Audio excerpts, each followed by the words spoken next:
a well-known Swedish fighter who left to go fight in Syria. The Swedish link is interesting because, again, it points to the size and the scope of the Islamic State's network across Europe. 2 suspects who were arrested over the past few days have been released in Brussels. The U.S. is warning citizens of credible threats in Turkey, especially in tourist areas. An emergency message posted on the U.S. consulate website did not provide any further information on the threats.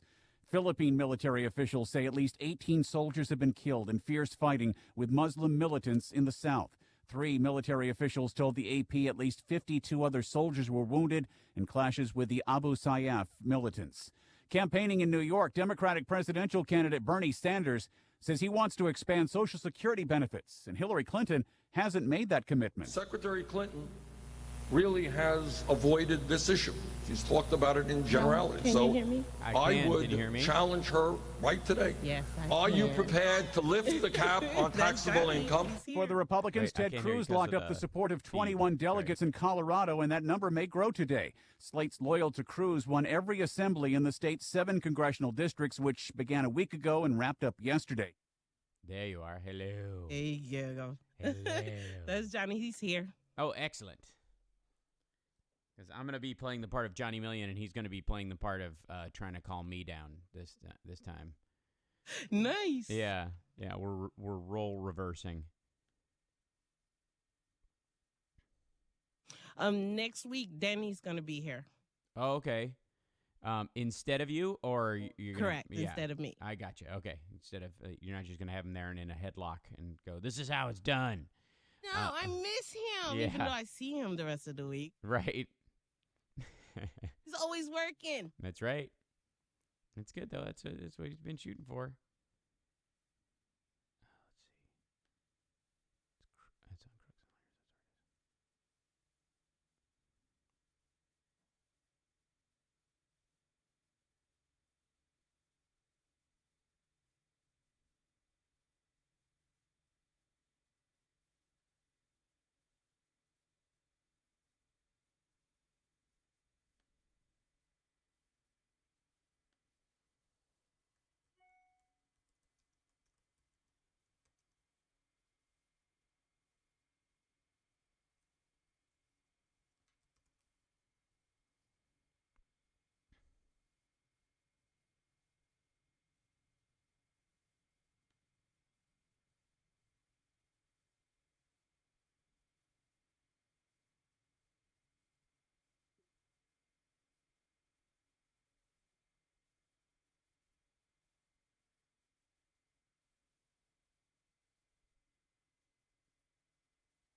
One minute. Mm-hmm.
have come here to chew bubblegum and kick ass. And I'm all out of bubblegum. Things are going to start happening to me now. Live exclusively for WCPT AM and FM in Chicago and streaming worldwide at chicagosprogressivetalk.com. Standing up and speaking out, here's Hal Sparks. All right, you primitive screwheads, listen up. To do the vibes. Welcome to the show, everybody. Hi, Johnny Million. How are you today? Hi, Hal Sparks. I'm doing well. How are you today? I'm great. I'm actually great. There's going to be a bit of a role reversal today, I think. If I'm the ready. show goes the way I think it's going to go. Normally, we spend a good deal of time where you say things and I'm having to reel you in. So that the station doesn't lose its license or we don't get pelted with stuff when we try to shop for groceries. Today the opposite might be true. Not because of my beliefs or my principles changing in any way, but because of language and dealing with how we talk about certain issues and certain things. There's been a lot of play over the last little bit about how easily offended people are and how political correctness is just ruining America, according to Donald Trump. And I've said many times, I don't believe that to be a case. I don't believe that political correctness slows the roll on comedy at all. As long as you're legitimately describing someone as who they are, as opposed to just kind of randomly doing the what I would call the Asian dump. I don't know who's Chinese and who's Japanese and who's Korean in my audience. That joke has been done to death by so many people. Where if you actually address people as people and try to use as much knowledge as you have going, forward, as opposed to falling back on I can't know all this stuff, which is really where the laziness and fear of political correctness comes from. Right. Is that I can't learn all these new terms. I don't know who I'm talking to. I'm having a hard time starting my car. So what's wrong with saying Oriental? Like that kind of stuff. Like there's a lot of people like that in this country. There's a lot of them. I do still giggle when I hear Oriental. Yeah, because you're like, dude, that's food and furniture. And the funny thing is the very same people who do that. And obviously, being a Sinophiliac the way I am and having such an affinity for Chinese culture and having, grown up in the martial arts, I certainly are aware of the cultural, linguistic, and culinary differences of the Asian world. There's a huge amount of differences that kind of gets washed all together in that group of people who gets caught up in I'm not being politically correct. I'm just saying what I think. Like, no, that's like... You have to take a step back and understand what you're saying is, I met this guy from Ireland. I bet he makes a great pizza. Like, if you're saying basically, I can't tell an Italian from an Irish person without hearing their accent, and if they live here, I have no idea. Everybody in that circle of people who falls into this I hate political correctness trap would think you were nuts. But if you said it about Asian people or Middle Eastern people, they'd go, yeah, totally. Because, you know what I mean? Because there's a depth of ignorance in our culture about those cultures and an assumption of knowledge about white cultures as if there's a homogeny there that belies the truth as well. But we kind of wash over that. Like, what's the difference between, he's German, he's European. Who cares? Like, there's, you know what I mean? It's kind of amazing that on the one hand, we view it as an insult when it comes to certain minority groups, and in another instance, with white people, it's seen as a positive. You know what I mean? Like that's weird. By these same folks, and I'm of course talking about the Trump world, the people who are banding behind Trump, who are kind of overwhelmed by the changing world. They are freaking out that the world has left them behind. There's a huge swath of Republicans and a dab of Democrats, by the way, that think the exact same thing, that the world is just bullet training ahead of them to gay town, and along the way picking up every minority and handing them a free college degree along the way. Like, they live in this fantasy world that that progress is something it's like a lottery as opposed to a final recognition of the worth of other human beings, that they just will keep coming up dry on buying that ticket. They don't understand it. And so when you have situations like, and this is my way of kind of getting around to Bruce Springsteen not playing in North Carolina and the Mississippi anti-LGBT law and the Ted Cruz rise on the Republican side. Because if there's any presidential candidate that represents that thought form these days, since Santorum is out of the running, Cruz is the only thing that's left on the Republican side who's making a play at being establishment. When in the ironic sense of the word is he's every bit as extreme as Rick Santorum on all of these issues. Oh yeah, he's very much a xenophobe. He's very much a straight up religion-based bigot. There's nothing about him that would have made mainstream sense, a year and a half ago. But Donald Trump has really carved out a way that basically the dueling sides of the remnants of the Republican Party are the religious xenophobes and the semi-secular who will also sort of hide behind religion but don't actually participate, xenophobes. And that's the Trump and Cruz camps. And then there's like 9 people wanting to vote for Kasich going, what the hell happened to my party? Who broke my party? You did. That's another conversation for another day. Not you, John. I'm speaking to the weird person. I tried to help. I wanted to help break that party. You and I have been doing our darndest to break that party for years, and we had no idea it was so easy. Yeah, you just sit back and watch. Yeah, right. I would have been busy doing other stuff. Right. This is a hot thing, running for president. It takes a lot of time. So everybody complains about how hard the work is that you've chosen. Oh, the best one was the Rand Paul one, when he was followed by. Oh, right. It was like a live streaming with Rand Paul, and all he did was like hit every answer was snark after snark after snark because he hated everything he was up to. Oh yeah. So the point that I want to make about is about perspective today, because a lot of times I find on Twitter and other places that unless you understand the perspective someone is speaking from, you won't get whether something they're saying is racist, xenophobic, sexist, misogynistic, misandrist, and pro-unequality, if that can be a word. It's an inequality. Yeah, pro-inequality, pro-inequality. It's a lot of hyphens. Anyways, the point being is that we all know you've had moments, I'm certain you've had moments where you have tweeted or emailed someone or texted someone, but mainly I'm going to deal in the get it out to the world zone of things, specifically Twitter and Facebook and the like, where someone has been completely offended by the opposite meaning of what you were trying to say. Yeah, that rarely happens to me anymore because I do a secondary edit on stuff that I go, okay, I'm trying to make a shocking point here, but I don't want it to be gummed up in another shocking point I'm not trying to make.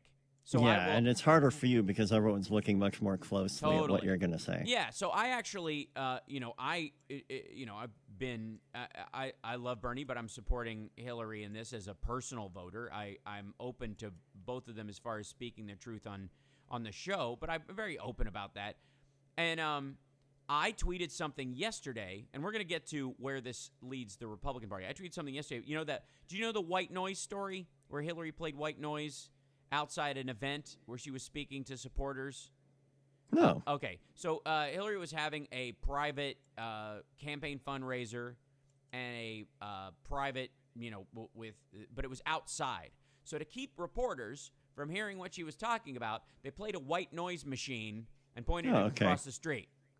And everybody went to sleep. Oh yeah, right. It was so comforting. No, a lot of the news reporters flipped out that this was somehow her not being transparent.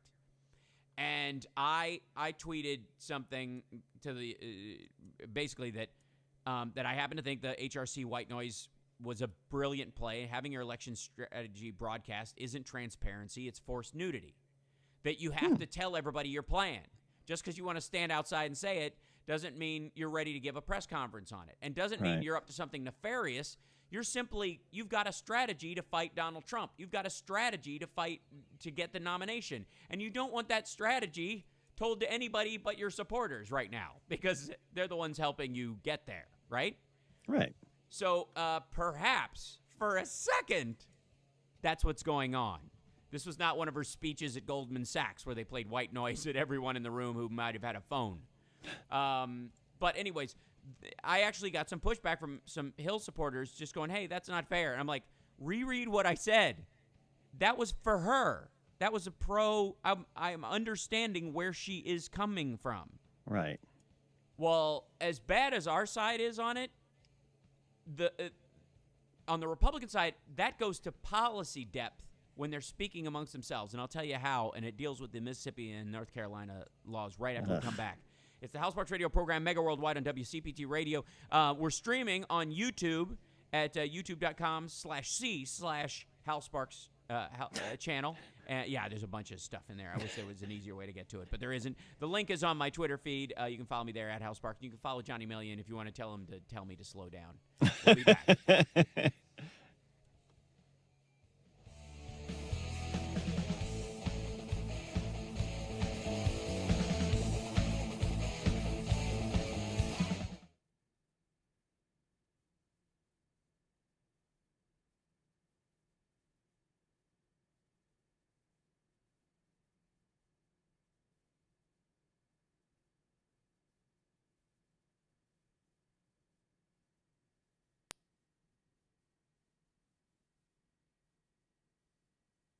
Oh, yeah. Sorry if I brought up Miss Andrus. Yeah. But, to me,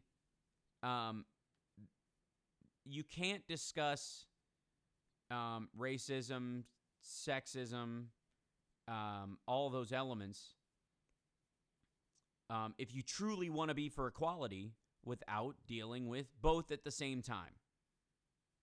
And white privilege being what it is and male privilege being what it is, the reality is that not all white people and not all males have an easy go of it right away, and we lose the ones who might be on our side if we don't recognize that to some degree. And if they're feeling left behind, you got to make them feel part of the conversation. It's important. So there you go. I might need to. Let's see. Is that better? I just don't want to blast Chicago, so bring this down a touch. Hopefully that's okay.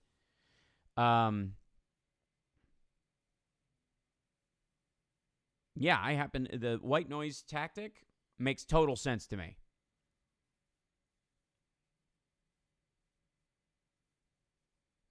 Those reporters aren't, arguably can't, if they're going to stay reporters. So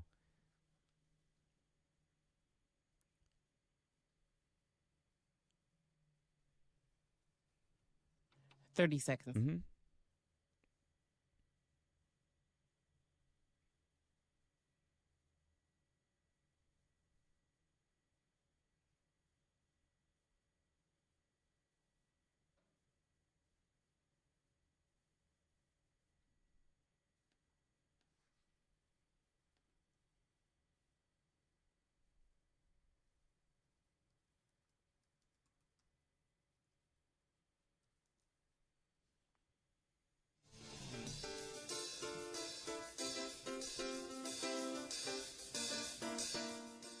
This is Tom Hartman, and you're listening to the Hal Sparks radio program, Mega Worldwide on Chicago's Progressive Talk, WCPT.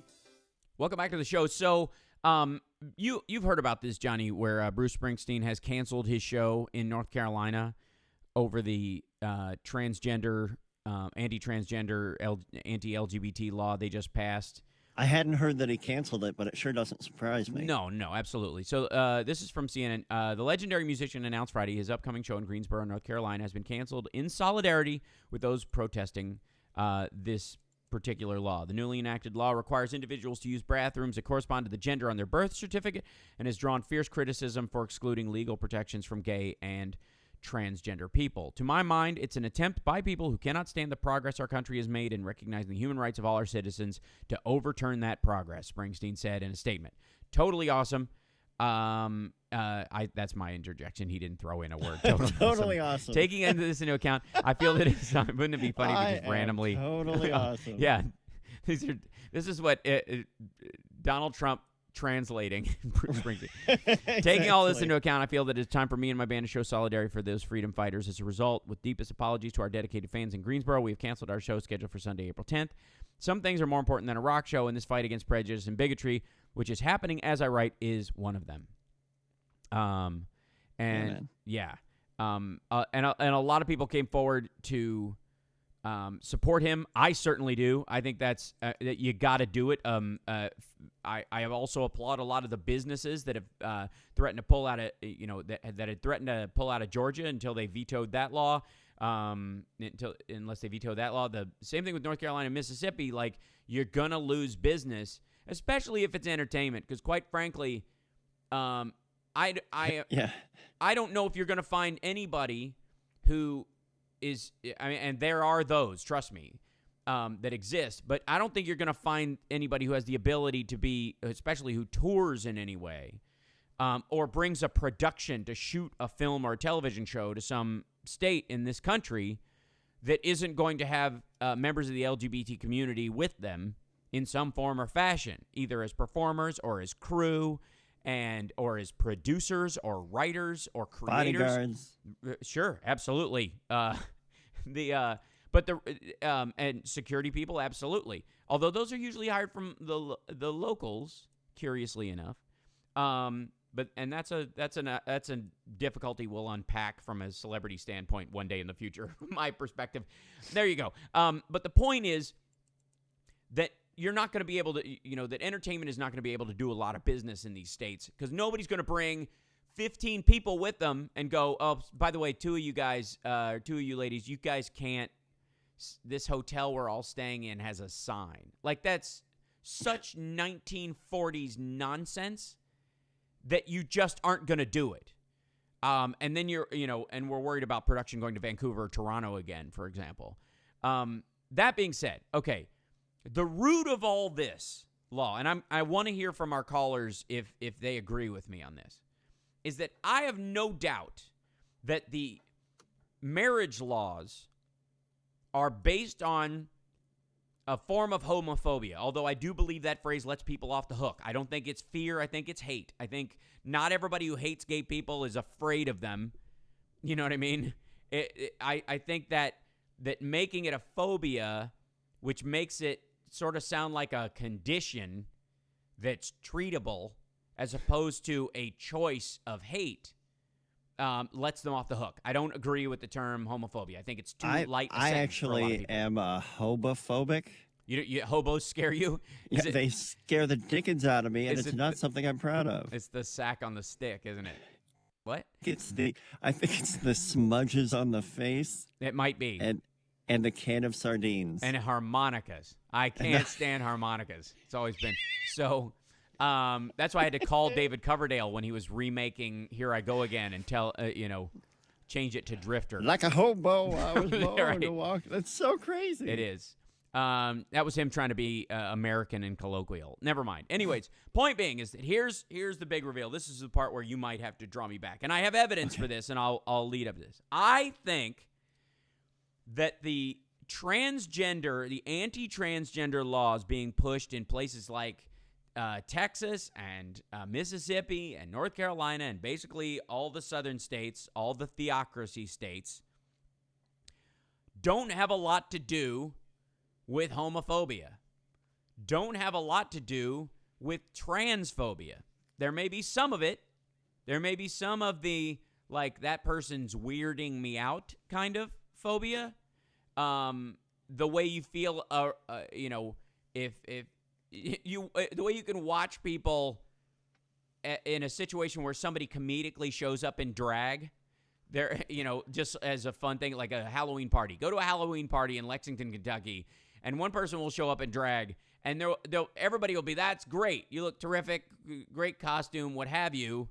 And two people will be like, those two people might have a touch of transphobia about this.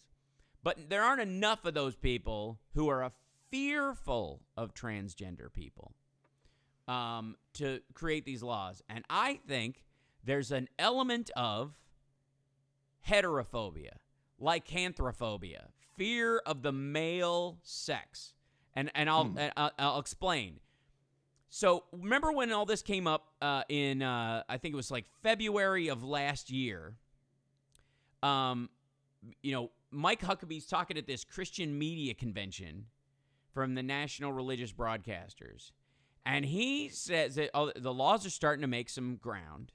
And he says, let's see, the fact that we are now in city after city watching ordinances that say your 7-year-old daughter, if she goes into the restroom, cannot be offended, and you can't be offended if she's greeted there by a 42-year-old man who feels like more like a woman than he does a man.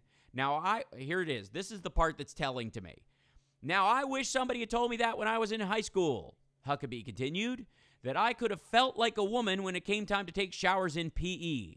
I'm pretty sure I would have found my feminine side and said, Coach, I think I'd rather shower with the girls today. Remember that quote?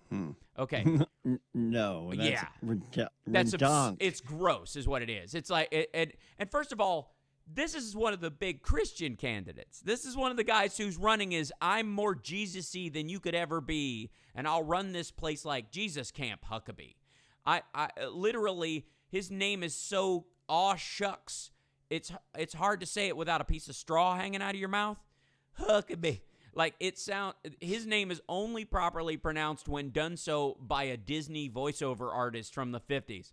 Huckabee. Huckabee. Hold your hearse for you, Ed. Come down there, Mr. Huckabee. The dogs have gotten out of the yard. So, have I got a deal for you? And his partner in Mr. Haney. And here, listen to this. His partner in grime, Louis Gohmert, who's another Christian simpleton. And I say that in all honesty because every time I read something this guy says, it comes from a perspective of someone who cannot understand the complexity of an issue.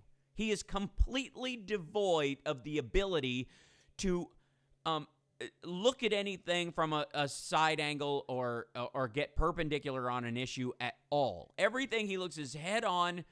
Am I afraid of it or do I want to eat it? That's it. Like, this guy honestly, that's why he's one of these, like, tax law should be 2 pages. This bill is too thick. I can't read it, and which is another problem altogether. But the issue is that he had a similar take just recently. This is from the 8th. This is him yesterday.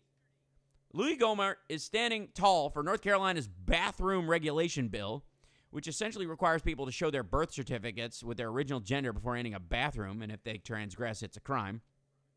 When it comes to this current legislation where in most of the world, in most of the religions, the major religions, you have men and you have women, and there are some abnormalities for heaven's sake, I guess he's talking about hermaphrodites. I think that's what he means. Like, you can tell he's got some YouTube information there. I was as good a kid as you can have growing up. I never drank alcohol till I was legal. Never to still use an illegal drug, which is an interesting sentence. Never to still use an illegal drug. But in the 7th... But I'm just waiting for the right one. Oh, here it comes. But in the 7th grade, if the law had been that all I have to do was say I'm a girl and I got to go into the girls' restroom... I don't know if I could have withstood the temptation just to get educated back in those days. Meaning peek at girls peeing. And here's the thing. Everybody in the South, in Mississippi, in North Carolina, and all the states where these have talked to a guy like Louis Gohmert or Mike Huckabee about this issue and said the exact damn thing. I think they're scared of their own neighbors. I think it's related to gun violence, and I'll tie that together and take your calls when we come back. 763-973-763. What's our number again? 763-463-9728. All right, it'll play when we come back. I'm too riled up. Damn it. Follow me on Twitter at Hal Sparks and Johnny Million, and give us at J Million, and tell us what you think. Is it heterophobia that's driving these anti-trans laws? Because I don't think these people know any trans people to be afraid of, but they certainly know a bunch of perverts in their neighborhood. We'll be back. I'm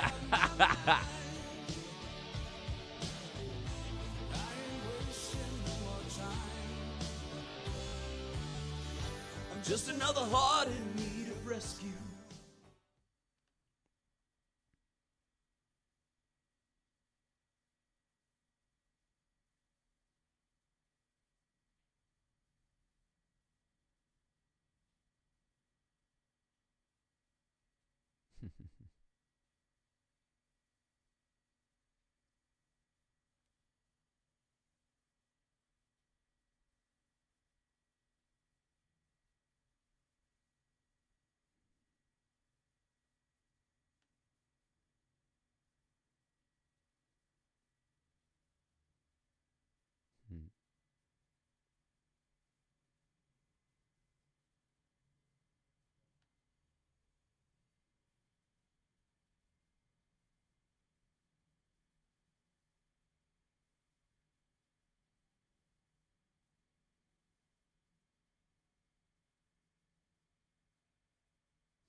All right, let's, sorry, chat room, I had to check. Yeah.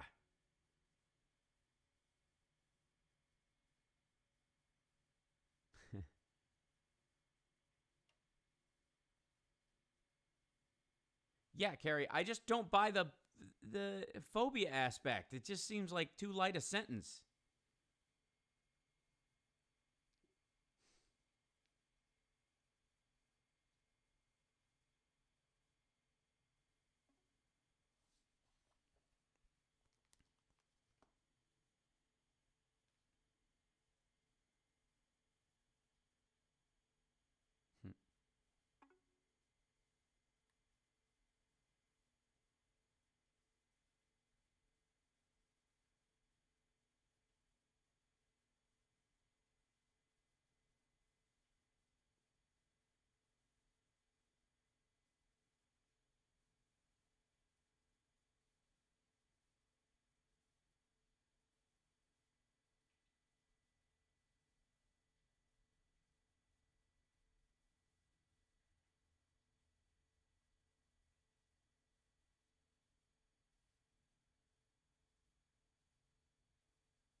One minute. Mm-hmm.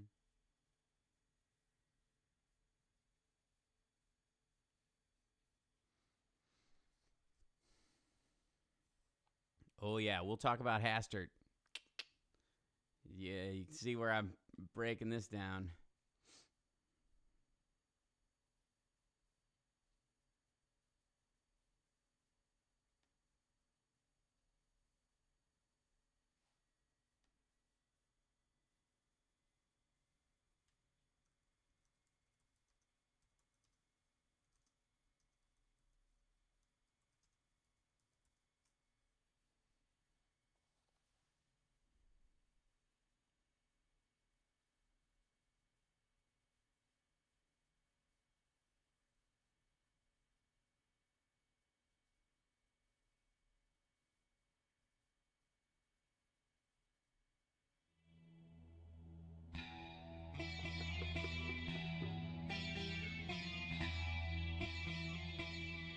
Now back to the Hal Sparks radio program, Mega Worldwide, 773-763-9278.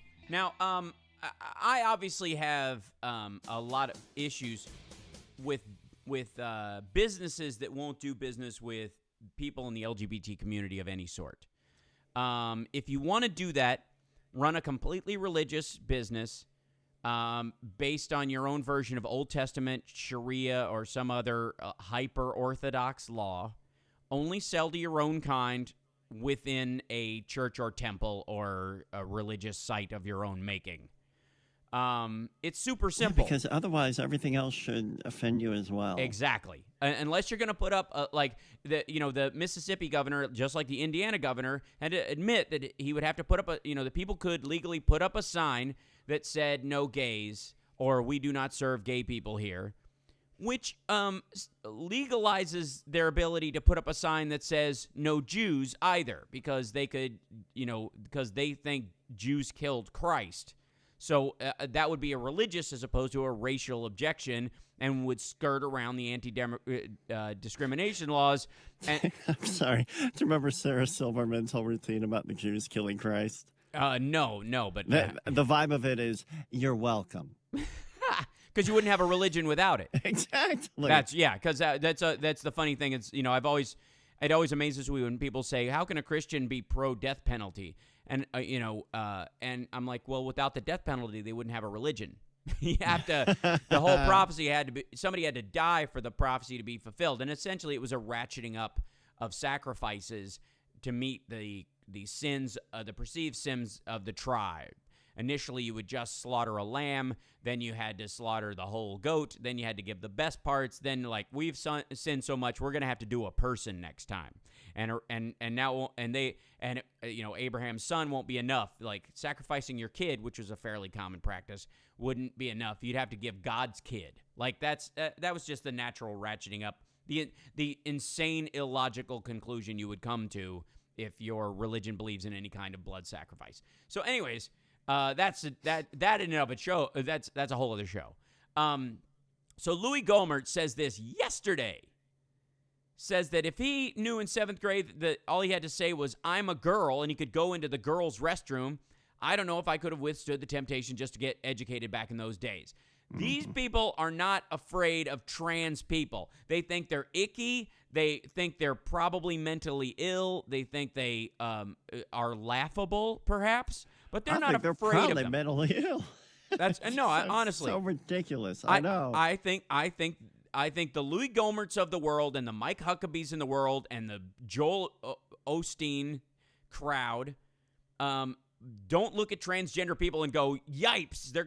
There's gonna be a man who thinks he's a woman in the stall next to me. They think there's gonna be a straight man in drag in there. Or Ed Gein wearing a woman's skin as a suit, crazy person in the stall next to me. That's what they're afraid of. We're getting a couple of calls about this. I hope so, because it's the problem is it's a discussion worth having, because I don't believe in letting the Republicans off the hook saying they're just scared of something, like they're just clutching their afraid, worried. They're not. They're what they hate is what they see in themselves, not other people. Let's see what the callers say. I'm curious about this because this has struck me as repeatedly a theme on the Republican Absolutely. side. Terrence is the first one to call in about this. Cool. Terrence from Mississippi, I think. Oh, right on. Hey, Terrence. Hey, good morning. Hey, how are you doing? I'm good. Well, first of all, before I get to the situation here in Mississippi, yeah. As far as North Carolina, the bathroom situation, who's going to be there to determine if somebody's a man or a woman? Because exactly. That is to me. Believe me, I think they want the job. I think that's another pervy aspect of the Republican Party. All right, let me see your ID. Yeah. Let me see your birth certificate. Now turn around. Yeah. Can you bend over for me? They give everybody the Paul Hogan Crocodile Dundee test, That's a knife. No, not the part where he grabs the transvestite prostitute who hits on him and he does.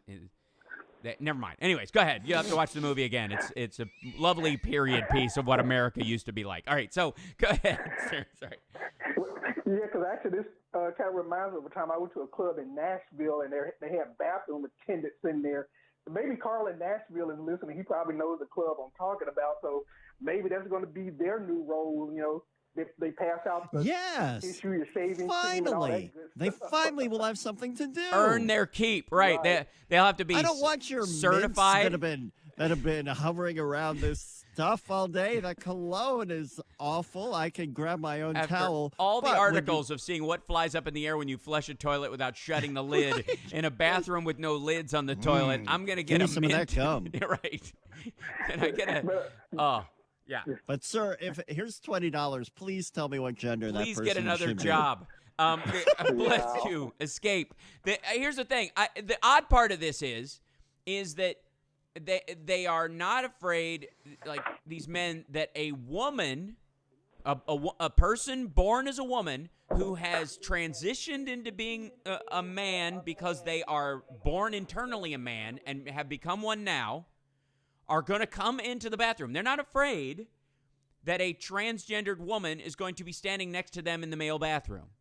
That never comes up. You never hear that. Like some chick's going to come in here dressed as a guy and try to use the urinal. Like you don't hear them say that, which would seem to be the balanced part of the argument.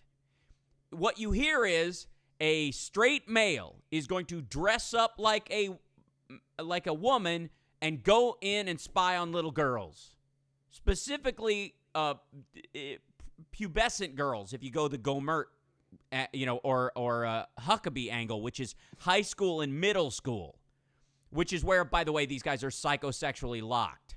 They're like they are so frozen. They make Spinal Tap look like Dr. Ruth.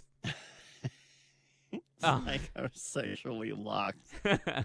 That's the name of my autobiography. Psychosexually, all right. Yeah. But is he still with us? Sorry, he actually still is. Please, so good. I didn't want to lose him. Go ahead. So continue. I beg your pardon. Yeah. All right, no problem. But I also do want to touch on what's going on here in Mississippi because now you have these laws that will allow anybody to just discriminate against for any reason. And as a matter of fact, I don't know if you're aware of this, but just last weekend a story came out where an interracial couple, it was a black National Guardsman and his wife, who were Hispanic, were kicked out of an RV park up near Tupelo last weekend. Based on what? Well, the neighbors in the RV park were complaining about there being an interracial couple, and the wife said that the park owner had invited her and her husband to the church and all, and then all of a sudden the owner said that, well, I didn't know that your husband was black. And then he ended up kicking them out and gave them their rental deposit back. And so when I started thinking about this, with this new law supposed to take effect in July, this is just going to open up a Pandora's box for just anything. And when you consider this state's horrible past of racism and discrimination, it's like, I don't know how.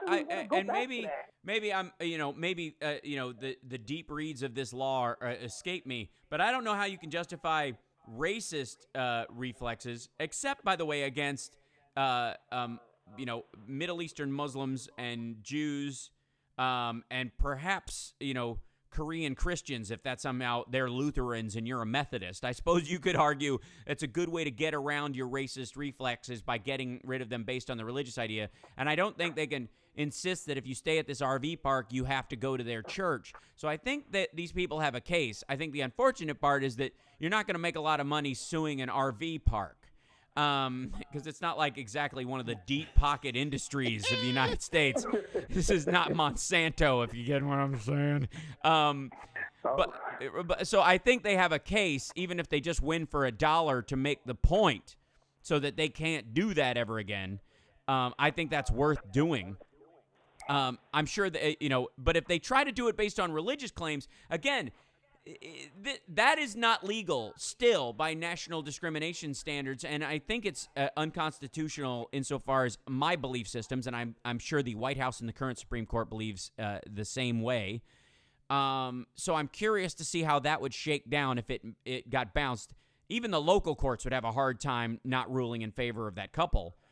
However, the law in Mississippi and North Carolina that allows you to put up a sign that says no gays also allows you to put up a sign that says nobody's been divorced, nobody's who's adopted children, depending on the depth of your religious beliefs, no Canaanites, and certainly no Jews, and certainly no Muslims. That in and of itself is a violation of the equal protection that is clearly unconstitutional on all fronts.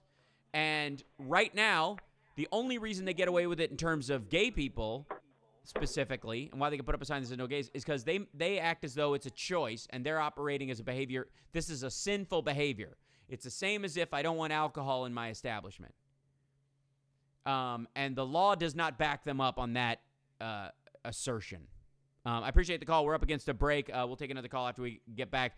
But Illinois has its own, brush with perversion that just came down this week in the form of the charges against Denny Hastert, which I think ties in with all this. We'll be back. It's the Hal Sparks radio program, Mega Worldwide.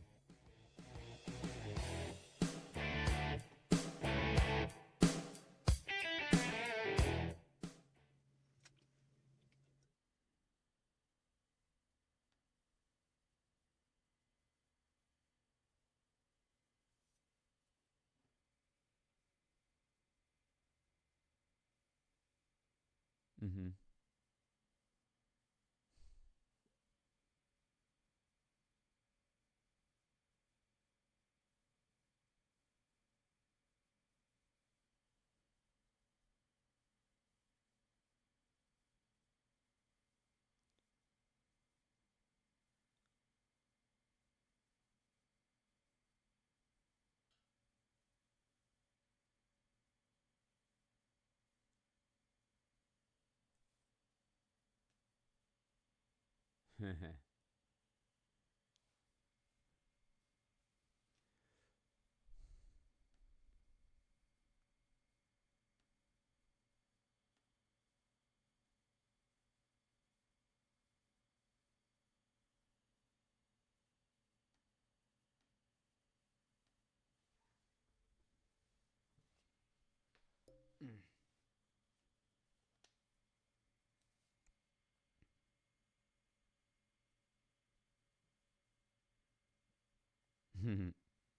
I'm just reading through you guys' post, by the way. Yeah, there's an element of moral cleansing that they hide behind as part of this.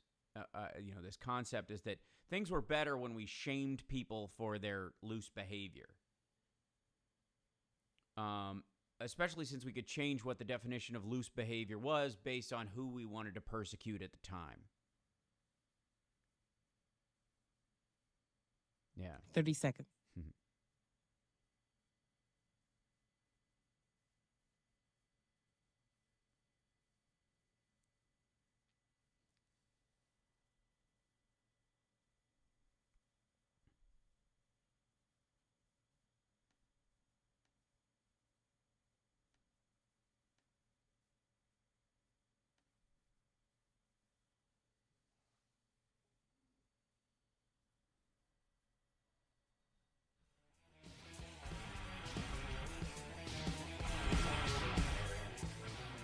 Now back to the Hal Sparks radio program, Mega Worldwide, 773-763-9278. Welcome back.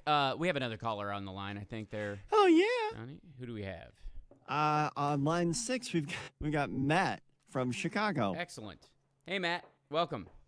Good afternoon, Hal. I'm blanking on your name. I'm so sorry, sir. Johnny. Oh, yeah, Johnny. Don't worry about it. I'm only here every other week. And Johnny. Yep. Hal, I hope that one day I can become as trusted a confidant to you as Carl is. Okay, all right. Wow, that's a lot to ask because Carl has been a staple. But go ahead. I appreciate the attempt and the desire to aspire to that level of quality. Go ahead. Well, sir, you brought up my original point, which was they're not afraid of having a lady go into a boy's room, but they're afraid of a man going into a lady's room, which I find preposterous in itself. The fear, not the idea. I think they're jealous, but go ahead. Now, here's my question. Trump has hit on a lot of things, and I mean a lot of things. Including his own daughter via the news, which is really weird. Touche. Yeah. Yes. That being said, as far as I know, he has not touched the LGBT community, as far as I know. So if that's true, Why do you think that is? Is he just afraid to piss off yet another group of people? Yeah, there's a lot of reasons. I mean, some of them may be personal. I don't think he views them as a constituency or a foe he has yet had to deal with. He's got I don't think he thinks about him at all. That's I think he thinks that's the law of the land. I think he leans that way anyways. I don't think he's got a feeling about religious liberty at all. I think he's one of these guys who perceives gay men as somehow less manly and not worth his time. I think he's also one of these men, and this is my own personal opinion, just judging by the fact that he's commented on his daughter's attractiveness, that leans in the direction of there's no such thing as a lesbian. There's just a woman who hasn't been with him yet.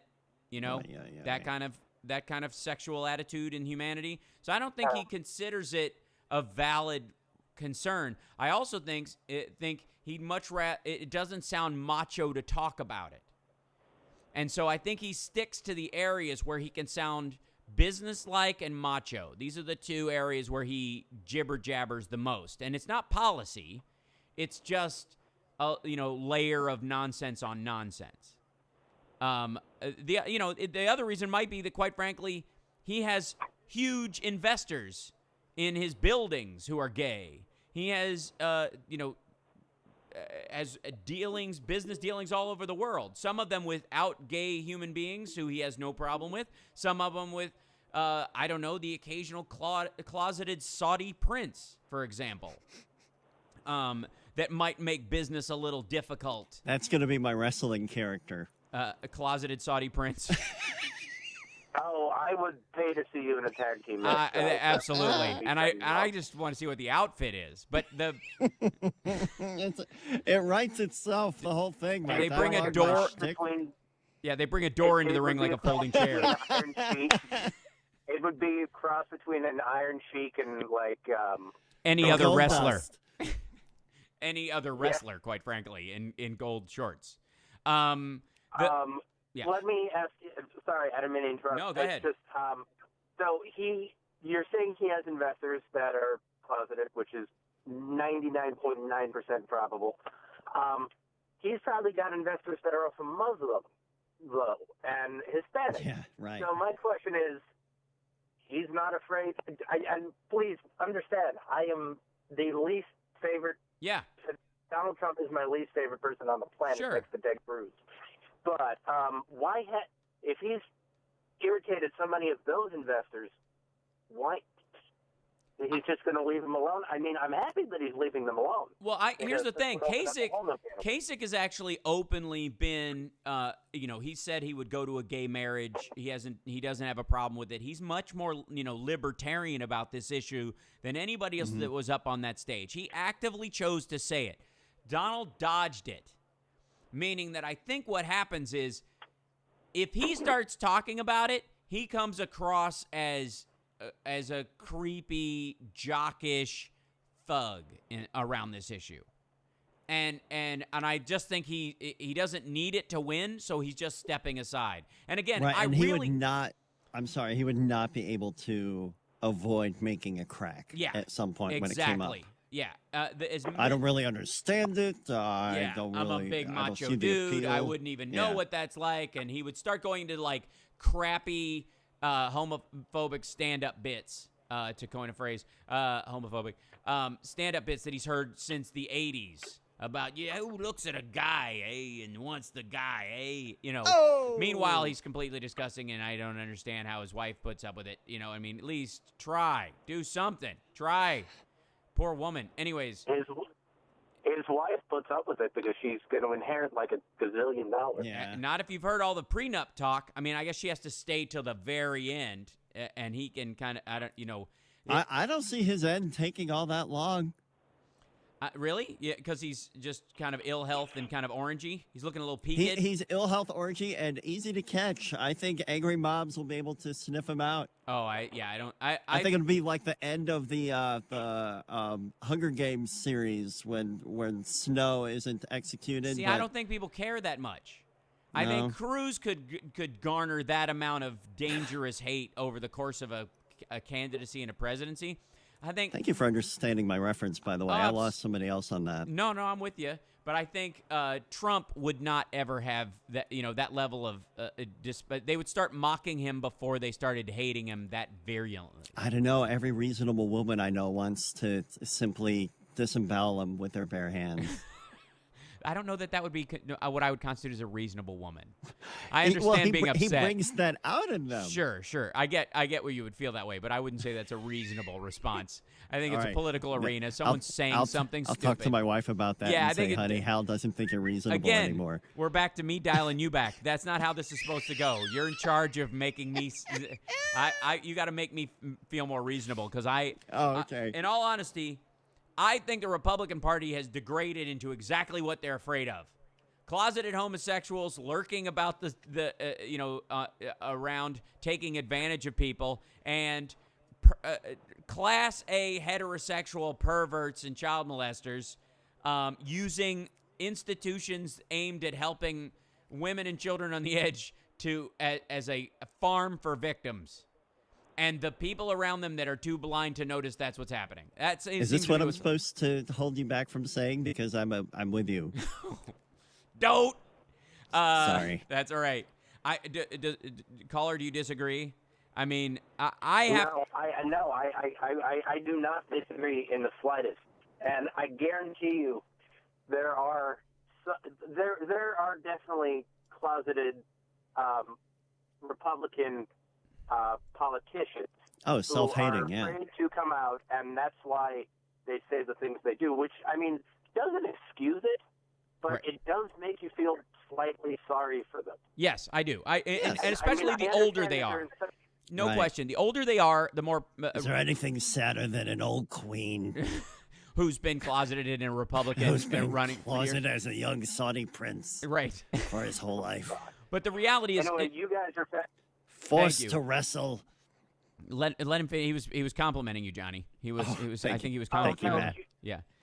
You guys are fantastic. Thanks. I love both of you. I appreciate it, and thank you. That's you awesome, Matt. Thank you. Would not be the same. I appreciate it. Thanks for calling in, and you're well we on can't your wait way to being Chicago's Nashville Carl. Yeah, it's Chicago's Matt. Matt. You're welcome anytime. Thanks for the call. When we come back, we're gonna kind of tie this to the underlying kind of fear of their own perversion that dogs the Republican Party into panicking so much that in dealing with LGBT issues, they are literally panicked that straight men are going to go into little girls' rooms just so they can sneak their head under the. I suppose under. You can't catch me. You can't prove I did it. Yeah, I'm sorry. And on the other hand, they have to. If anybody says they have small hands, they have to immediately kill any discussion that any rumor whatsoever that they might be lacking in masculinity in such a panicked form that literally the answer when you ask them why they had to respond to something so childish with something even more childish was he started it. The level of stunted growth on the Republican side these days is absurd. And the job of Democrats right now is to make sure our candidates don't go that direction at all. We'll be back. It's the Hal Sparks Radio program, Mega Worldwide. We'll be back.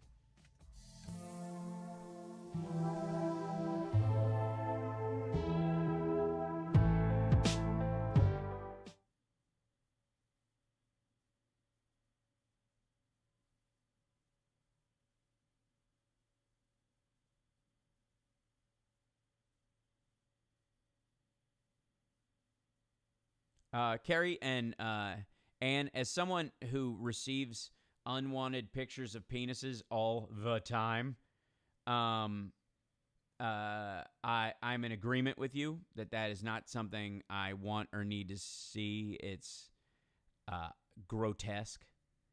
It's oftentimes shocking. They mean towards me when they send it to me the same that they would mean towards you if they sent it to you. If someone sends you an unrequested picture is a half solicitation, half promise of usage, which is quite freaky and disturbing. That being said, I'm not offended by it. I just shut it down and move on. And it is more pervasive on my side than I think the average woman gets, just because of the show I was on. And I don't think it's a gay thing, and I don't think it's a straight thing. I think it's a male thing. And there you go.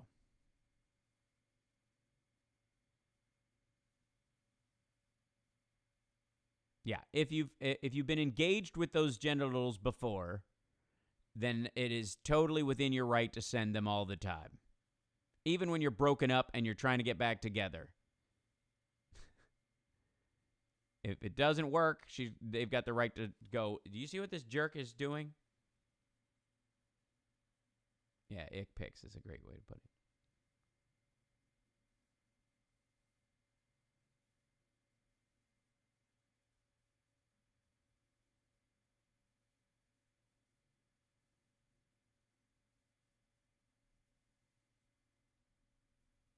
Yeah, Julie, I don't know what the charge is if they're caught in the wrong bathroom. I love my Apple Watch. Well,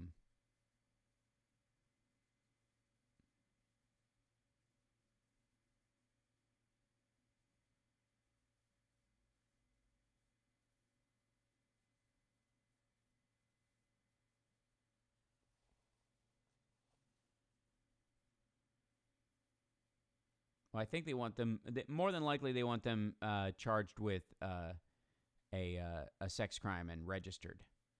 It's their way of registering trans people. So you don't have to live where there's a bunch of them, I guess.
One minute. Mm-hmm.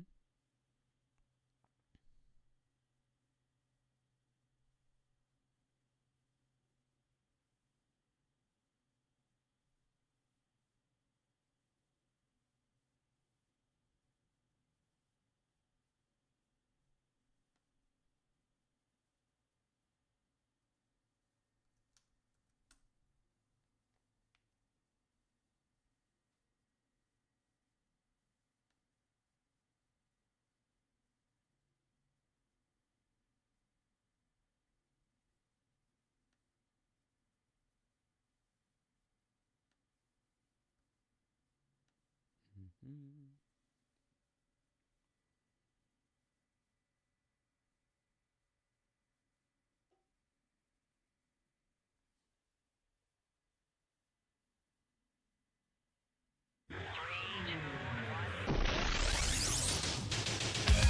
listening to the Hal Sparks radio program, Mega Worldwide. I've had people walk out of me before, but not when I was being so charming. Video streaming at halsparks.com. I don't care for you or for the putrid sludge you're troweling out. Damn puss-faced little pimp stick. True progressive talk. Might be a good time for you guys to give up. Welcome back to the show. At Hal Sparks, at JMillion. You can tweet us there. You can watch the YouTube feed that we do every week from Hotel California.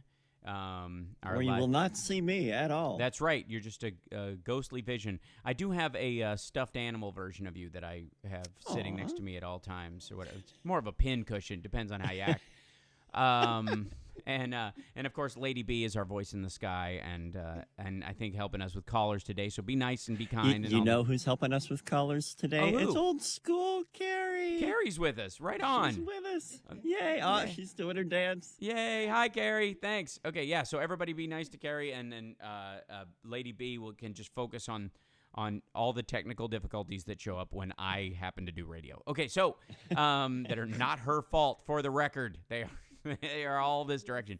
Okay, so this week, federal prosecutors Friday came out and detailed the allegations of sexual misconduct against former U.S. House Speaker Denny Hastert, and asked a federal judge to subject the Illinois Republican to a sex offender evaluation.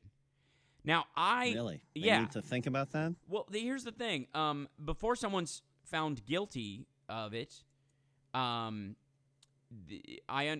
people are innocent until they're proven guilty.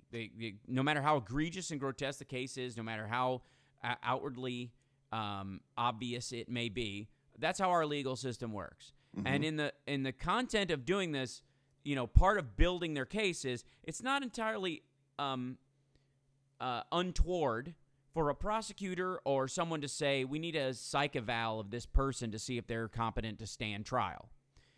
It would seem that within underneath the umbrella of that, a sexual offender evaluation might fall in that zone. Now, I actually had to look up sex offender evaluation because I didn't know there was such a thing per se. I thought, it made sense to me that if you were convicted of one, you'd end up on the registry, and that there's maybe some gradations as to what the chances are that you'll of your chances of recidivism are. Gradations? Those are those undersea creatures? No, those are crustaceans. Those are illegal in the Bible, by the way. And so any of those places that have a no gaze sign, if you walked in there eating a shrimp cocktail wearing a polycotton rayon blend, they'd have to stone you to death. Hello. And not bake you a cake. So bang!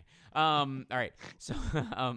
So regardless, I had to look up, quite frankly, the sex offender assessment, the Office of Justice Program, Sex Offender Management and Assessment and Planning Initiative.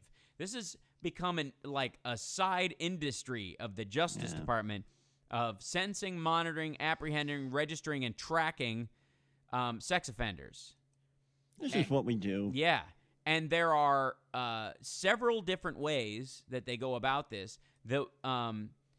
Hansen and Morton Borgen, which is a which is what the Swedish chef says. So Morty Bergen is actually a study done on two scientists that did a study on the recidivism of the turkey burger. Morton Borgen. Morgan Borgen. That's the true name. Calm down.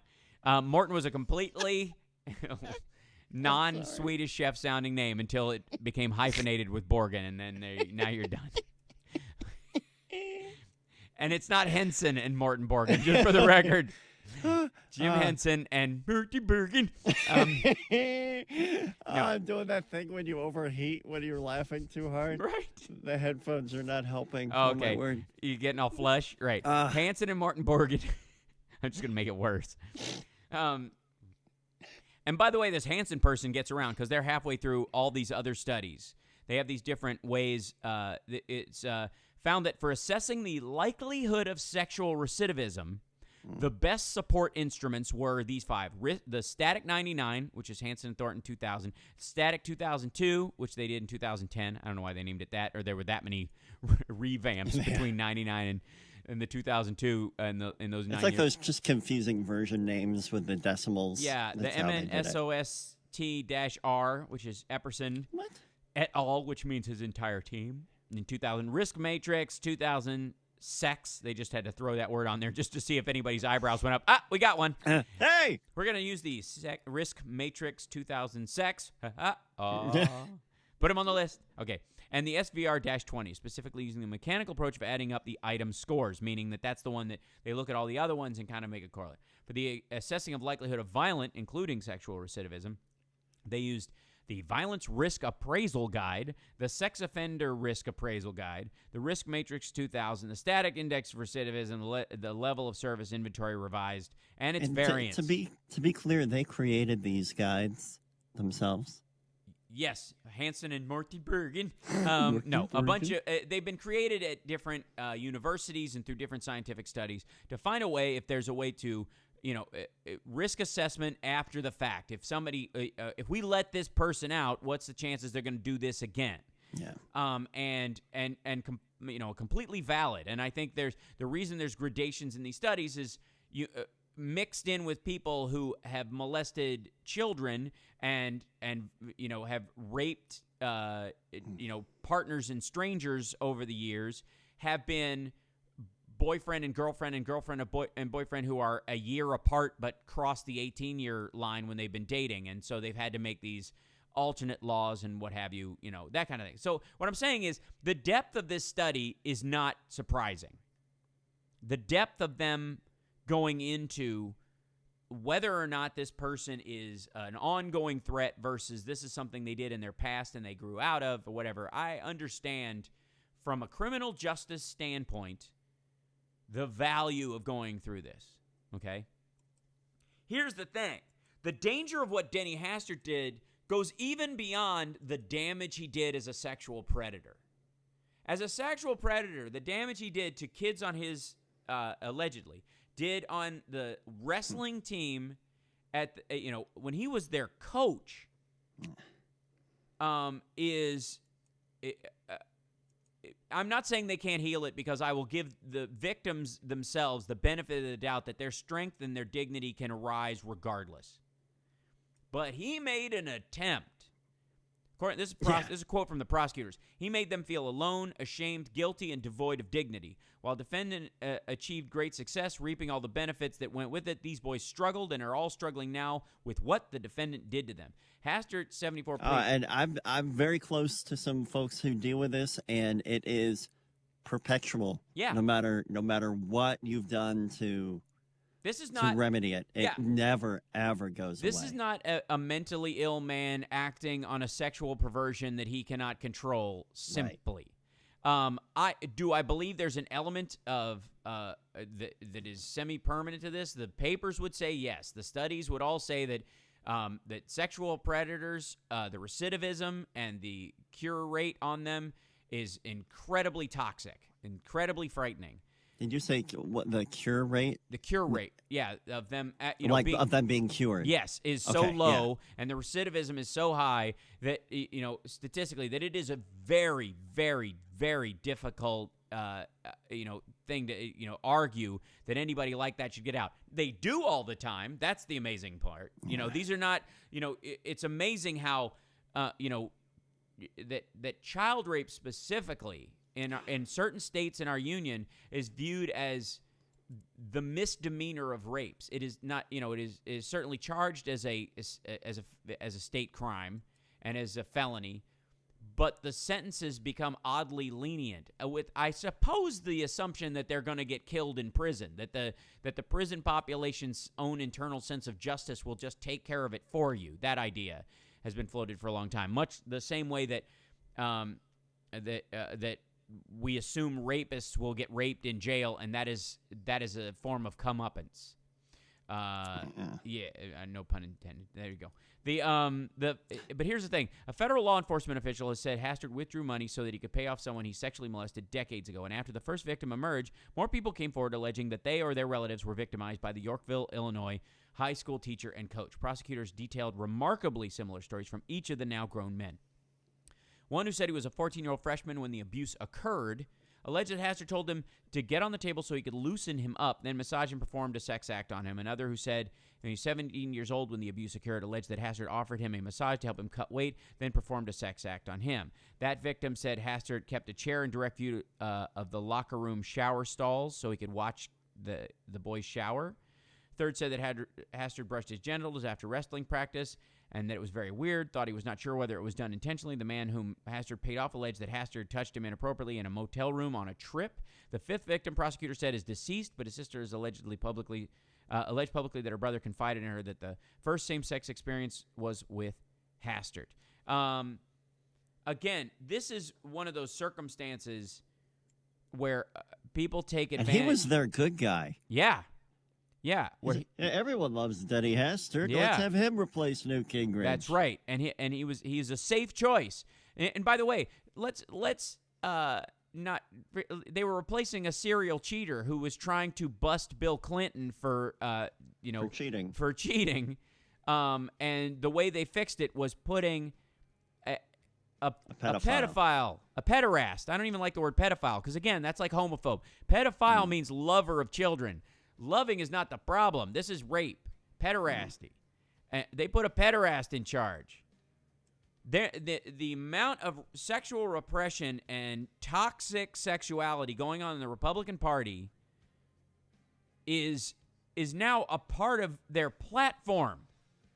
We'll be back. More of your calls. 773-763-9278.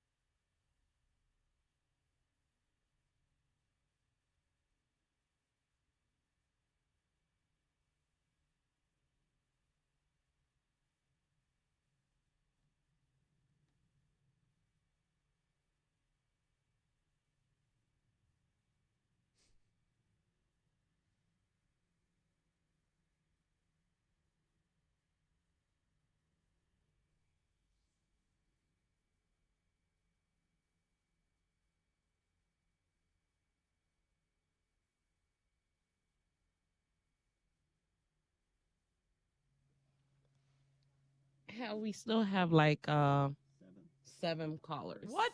I never even knew we had. 6. I thought we got through the 2 we had, and I didn't know we had any.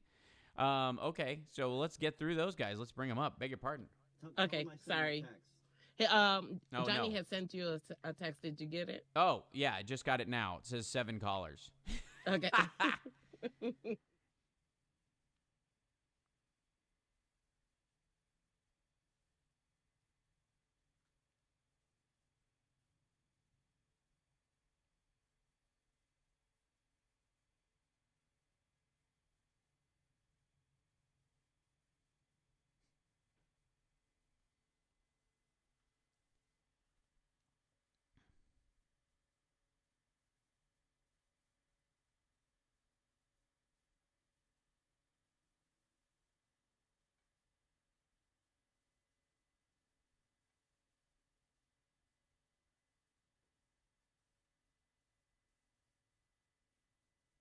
$30 seconds. Mm-hmm.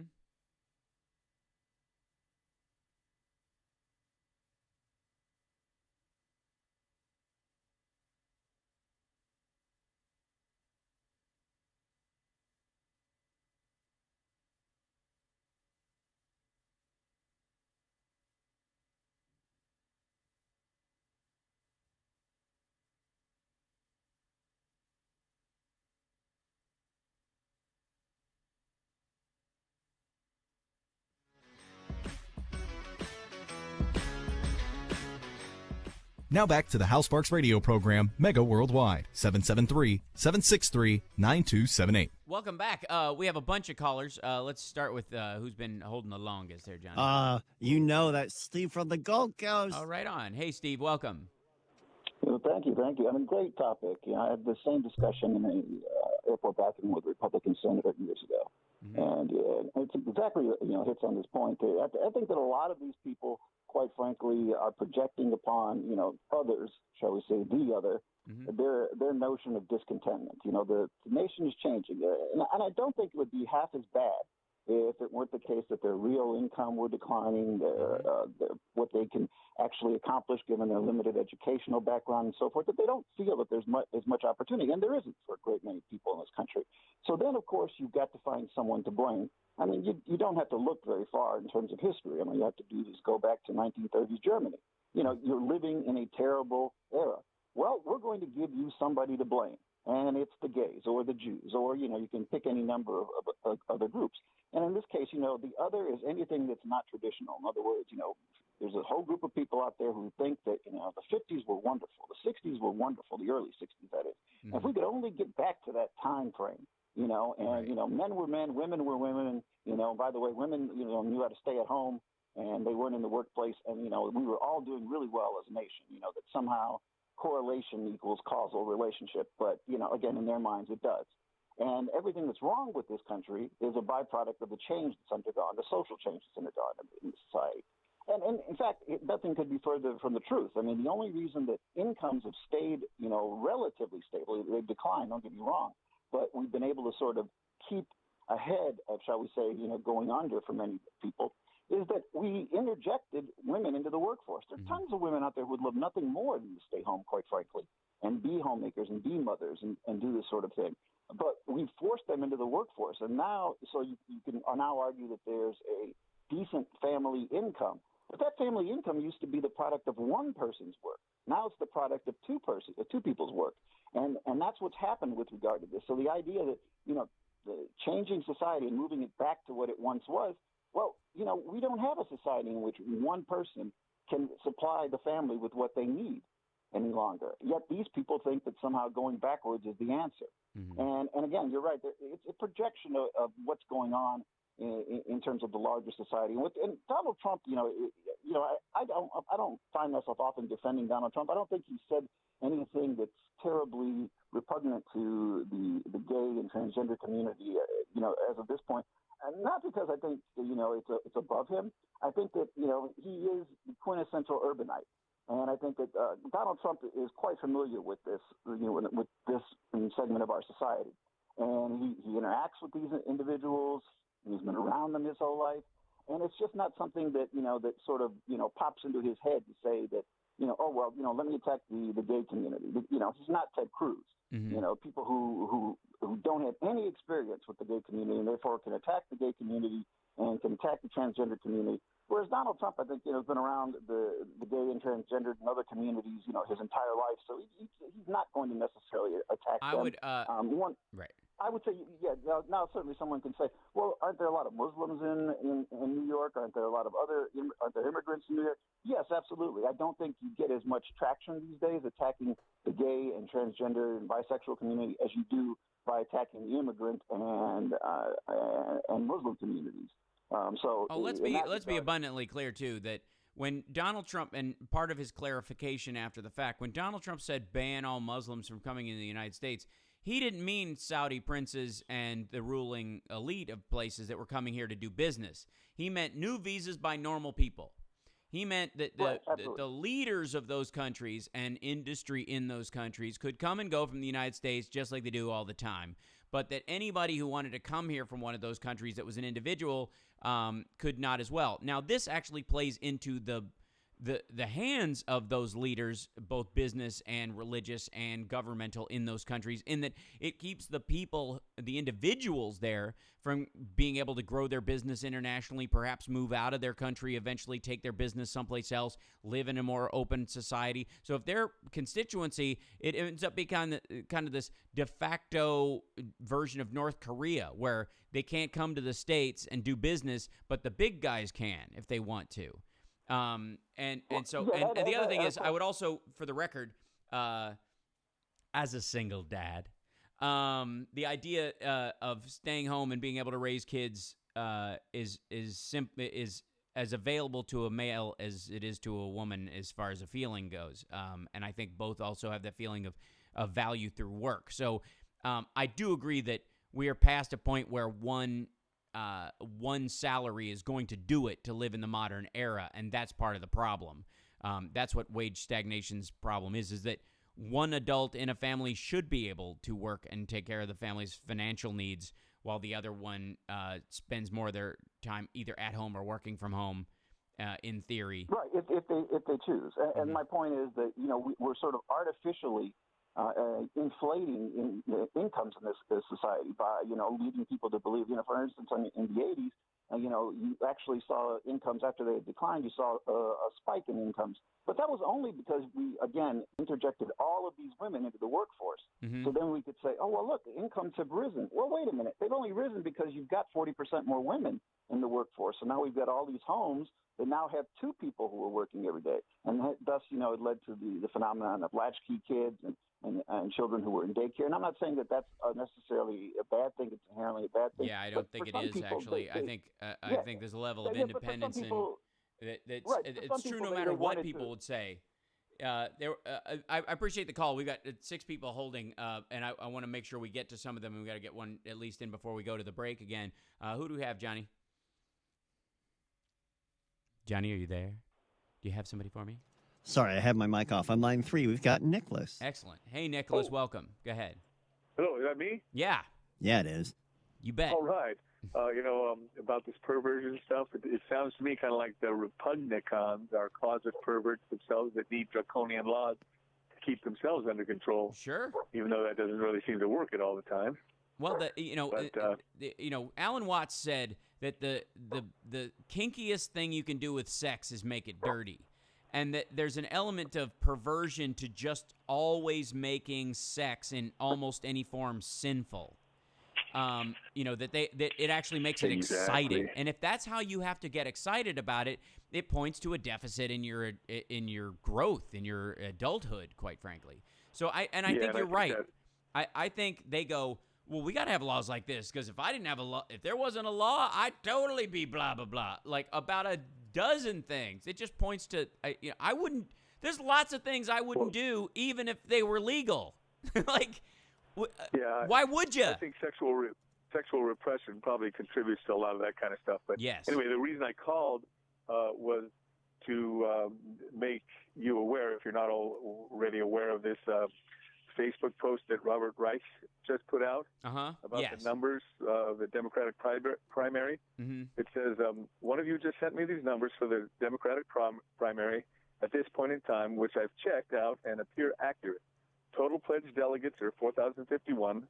Pledged delegates needed to win 2,026. Pledged delegates yet to be decided 1,662. Pledged for Sanders 1,088. Pledged for Clinton 1,302. To win, Sanders needs 938. To win, Clinton needs 724. And what he needs to win is 938 divided by what's left, et cetera, comes down to 56%, rounded up to 56.5%. So it's not 60 or 70%. It's actually 56.5 of the remaining pledged delegates he needs to win. So what do you think about that? I think that's playing each state as equal in number, equal in delegates, and equal in turnout, and that's not how it's going to work out. Generally speaking, but it's an overgeneralization to kind of make the numbers seem more favorable. The reality is he has to pull off 70% in a couple of heavy states to make that 56 balance out. That's what he's dealing with. I've been okay with Robert Reich over the years. I don't have a particular problem with this, and he's siding with Bernie, and I appreciate where he's coming from, and hope springs eternal, and what have you. That's not what this is, though. And in this particular sense, there are two elements that seem to be the Sanders argument. One is if we can win 56% of all the remaining states, we're fine, which is not going to happen statistically. It's just not in the cards unless something really bizarre happens. And the only thing that they're counting on is that people generically don't trust Hillary Clinton and generically are tired of the Clintons. That's the baseline, and that the Wall Street, that she gave speeches to Wall Street, is enough to ensure collusion. For example, is that just by speaking to them, that means she's dirty, right? You have to go with those premises, and the voters have to turn out based on that fire in the belly reason to defeat her and be for Bernie. The problem is that isn't turning out to be the case. I think both Republicans and Democrats are dealing with something right now, is that the word revolution is being bandied about on both sides. Trump is calling his situation a revolution. Bernie is calling his situation a revolution. But the reality is the revolutions aren't overwhelming in any sense. Bernie is behind in delegates and votes, and Hillary is ahead in numeric votes over Donald Trump, period, just volume of human beings. Donald Trump hasn't even got enough delegates to win his party's nomination, and he's calling it a revolution. There's a breakdown there. I appreciate you bringing that up, though. It's an excellent point. We'll be back. It's House Sparks Radio program, Mega Worldwide.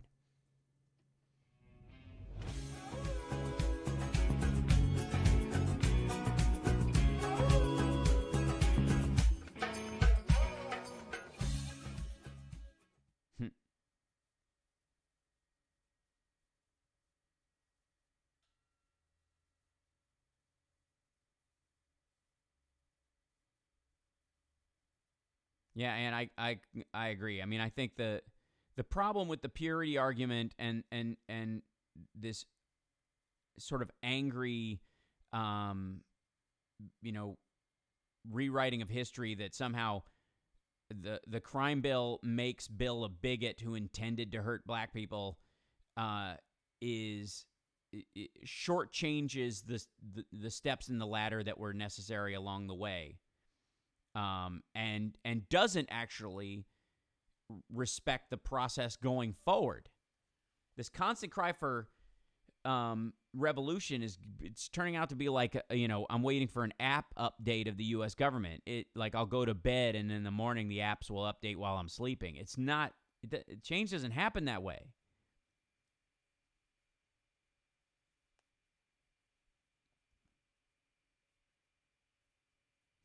No man at work. I just saw Colin Hay perform live here in Santa Monica. Some friends invited me to a show and they know him. Really sweet guy. Actually Scottish.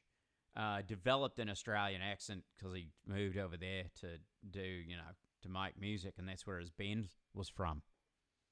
But straight up Scottish otherwise, so he's got a dirty accent nobody understands. It's true. The crime rate was dropping, and it was to continue that slide. Yeah, exactly. Thank you, Billy. The drop in crime in the United States is related to the amount of lead we pull out of our systems. Period. The human desire to act using murder, rape, and other things is been fairly steady over history and not a major part of humanity. I think most people are pretty good. But when you poison them with a toxin that actually makes them go that direction, the statistics get way off. And leaded gasoline filled this country with violent crime. And once we got rid of it, violent crime started to go down. Guess what part of the world is still full of leaded gasoline? I'll give you 3 guesses, and the first 2 don't count. I'm waiting. I'll wait for this to catch up on the chat because it takes a second.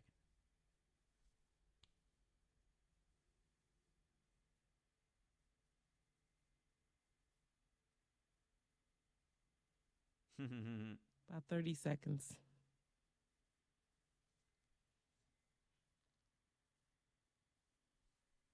Let's see. Maybe let's see if I can turn the phones up a little bit.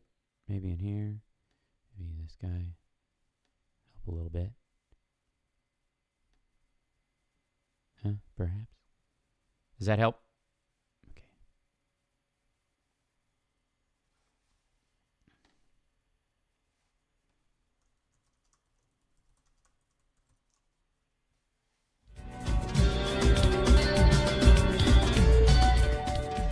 Now back to the Hal Sparks radio program, Mega Worldwide, 773-763-9278. Welcome back. Let's keep going with our callers so we can get through everybody and make sure they get a chance to speak. We're down to 3. We've got some tired people out there. Understood. But we do have David from Sacramento on line 4. Oh, right on. David from Sacramento, welcome back. Oh, it's been a while. Yeah. Thanks for taking my call. Sure. Here's the thing. Well, first thing, we want to congratulate California for making the first state, and I'm sure all the other states that are hearing us right now, they're going to flock to California for the $15 an hour. Mm-hmm. Congratulations, California. Yep. And New York, right? And New York, right? And then Oregon. I think Oregon, Washington is working on it. Yeah, but those hippies, they always they wouldn't. Portland, full of hippies. They probably just wanted to be $75 for minimum wage, and to be a CEO, you have to make less than that. That's what they want to be. Well, the recreational marijuana was going to pass in November, so they already got at least about close. They already got over 350,000. They already got close to 1 million now. That's right. So that's going to pass, and they can't outsource drugs. So these recreational marijuana jobs are going to stay here. So that's going to bring $15 to $20 an hour just to do the buds.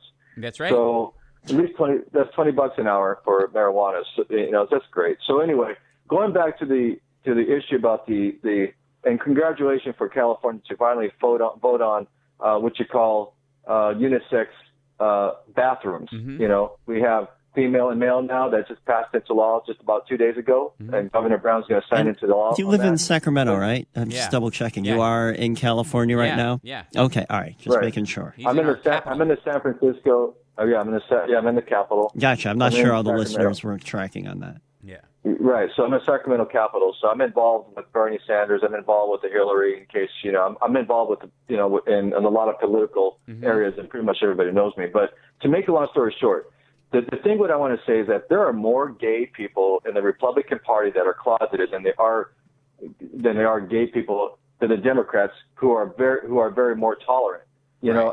I've never seen so many closet people. I've never seen so many closet cases in my whole life. People that have a problem with people that are unisex, basically are transgender, sharing the same bathrooms with women or men, and what that.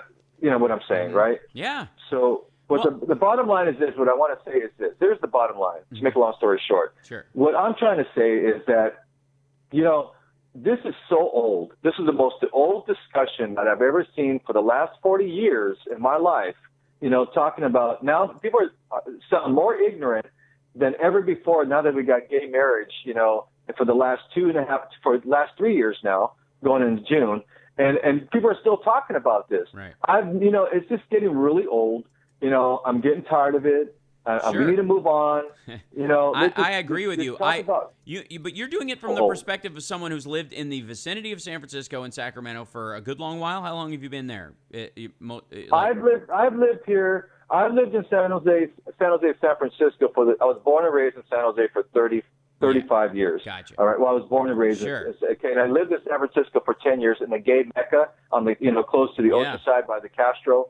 So I loved it because there's a high diversity up there. And then I moved to Sacramento, and there's maybe about 10,000 gay people in Sacramento. There's about at least 250,000 people that live that are gay in San Francisco. So my point is that you've been around the open society version of it for a very long time. You're like someone from the future who's come back in a time machine and ran out of gas, and you're like, what? Why can't I just get back in my time machine to some degree and go back? And I've always said time travel is possible. Just get on the wrong bus in the United States and you'll end up in 1946. The reality is this is the first time a lot of these people have thought past on any of these issues, even for decades. They haven't thought about the rights of gay people. It was never brought up. And the reason the Republican Party is full of so many closeted people was because, and this is in all fairness to them, if you were in a society where it was physically dangerous for you to be gay, where would you hide? You would hide in the safest place possible, which is on the opposite side of the rope. You would be on the other side. You would be the person who is the most homophobic, the most violent about it, because that's the way to prove your bona fides. It's Hal, this is really funny. Yeah. The funny thing about this, Hal, is it's going to make you laugh, is that the Republican Party are basically trying to cater to the minority of the voters who are the ones that are basically against, transgender bathrooms or against gay marriage, and they're the minority. And the funny thing about it is that do they really think that the majority of the people, now there's about 65% of people in the United States who are all for gay marriage right now, for same-sex marriage and all this, who are going to get those 65% and basically, vote for the Republican Party? Are you serious? We're already 3 years into gay marriage. This is getting old. It's 3 years into gay marriage. Right, but to them, you got to understand, we say we're 3 years in, the world has not collapsed. They say we've had men and women have been in the relationship forever and ever and ever. You're turning history on itself. It's silly because the marriage ceremony in the Bible was used for gay male couples to bond and make sure their property wasn't put asunder. Women didn't have rights. You sold your daughter to another man. But if you were going to stand in front of the whole town and say, we promised to stay together, that was because you had 2 farms and everybody in town didn't want to think you guys were going to get break up and run away, and then leave everybody without work. So they made you stand up in front of the whole town and say, yeah, we're going to stay together no matter what. So everything stays fine. So you guys don't have to move again. That's what that was all about. So the underlying thing is I'm with you that it's frustrating, but understand from their perspective, this is brand new. This is like SpaceX landing that, nailing that landing last night. This is like alien visitation to them. They don't, they're so far behind their own level of sexual maturity. That why expect them to be caught up on current events? Let's grab another caller. I appreciate the call. Let's get one more at least. How about Gus? Gus. All right. Welcome, Gus. How you doing, Hal? Big fan of the show. Thank you. I've been waiting for a while. It was funny when I heard I started calling as I turned on and I heard your thing about the bill in Mississippi. Yes. And it's pretty simple. It's basically they just want to go back to the old Jim Crow. In fact, your caller from Mississippi made a good description of that couple in the trailer park. And it's because North Carolina has a similar bill. And before that, they were trying to kick out all the various immigrants, and they started with the voter ID law. And basically, these are the kind of guys. They look at news footage, old news archives of, George Wallace or Birth of a Nation. They get a tear and a twinkle in their eye. Yeah. And the reality is it's a byproduct of the modern right since Reagan did that speech in Philadelphia, Mississippi. Because let's be frank, there's religious freedom. We already have religious freedom. It's called the First Amendment. But the reality is very simple. Until the media itself, none of the news stations will openly say this is active racism. You're not going to see any major improvement or people saying stop. I mean, the only thing really you could argue that has helped is a lot of companies said we refuse to do business in these states. Yeah. And this is going to be, there's that movie God's Not Dead 2 that just came out, and they're already teasing there's going to be a 3. And it's all around the idea that Christians are persecuted because they're not allowed to be as bigoted as they used to be in a secular circumstance. Man, that bums me out. I don't care what you talk about in terms of your church. I don't care what you want to teach. That's what your church is for. You want to, the irony that a lot of these people want prayer in schools because nobody's coming to church anymore. Church attendance is way down, and it's not because people are less spiritual or believe in the depth of life less. It's just they happen to think that version of religion, that path to God that's been sold to them, is too violent, too businesslike, too secular in its cruelty, and have just abandoned it. And so, but these guys want to deal in terms of they want government contracts, they want the benefits of taxation, but without giving any of the respect that taxation involves, meaning you don't, that's why churches aren't allowed to get involved politically. So yeah, a really great point, by the way. Let's grab one more caller before we go. The last caller bailed right before we could get to him. Almost. All right, well, that's cool because when we come back, we will have our happy ending. One of them's just kind of goofy, I guess. It's really on our show. Yeah, I know. How weird.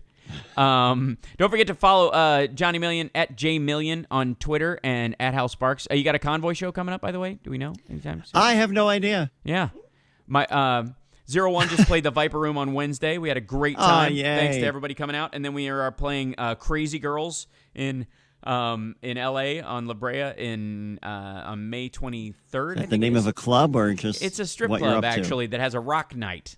And so you get to nice. play on this giant, mirrored ceiling stage with a pole in the front of it or whatever. But it's kind of it's a great venue, and it's been around. It's been in L.A. forever. So if we don't see any pole dancing out of you, I'm good at it. I've got mad skills to pay the bills. And maybe bring the lady along to show you what for. Yeah, well, no question. Yeah, my girl can. I mean, she's a professionally trained dancer. She can handle any circumstance. But I think she'd rather just film me doing it and laugh. Sure, we'll call it a circumstance. That's right. That's you better watch. I'm glad she's not near me. She would punch me. Yes, it's true. She would. I think she would just poke you really hard. Yeah. All right. When we come back, the happy ending, and I think these are good ones. So we'll be back right after this. It's the House Sparks Radio program, Mega Worldwide, on WCPT Radio, Chicago's Progressive Talk. Go to WCPT820.com for all your CPT needs.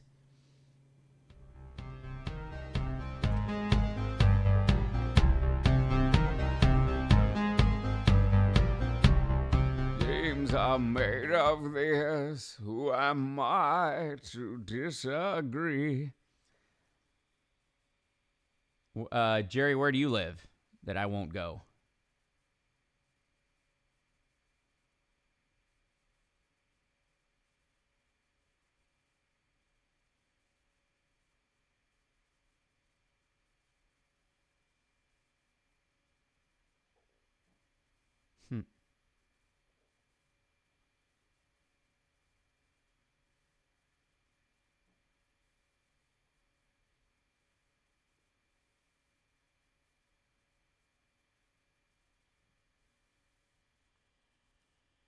How Sparks Advertising. Absolutely. Why, thank you, Savage Knight. Thank you, Victory. Thank you, Miss Pride. Thank you, Julie. Thank you, Skinny D. Thank you, Jerry. Thank you, Jessica. Thank you, EO. Thanks, Tom, for being with us today. Got a nice big crowd in here. It's been good. You guys have been, it's been a really solid chat. am.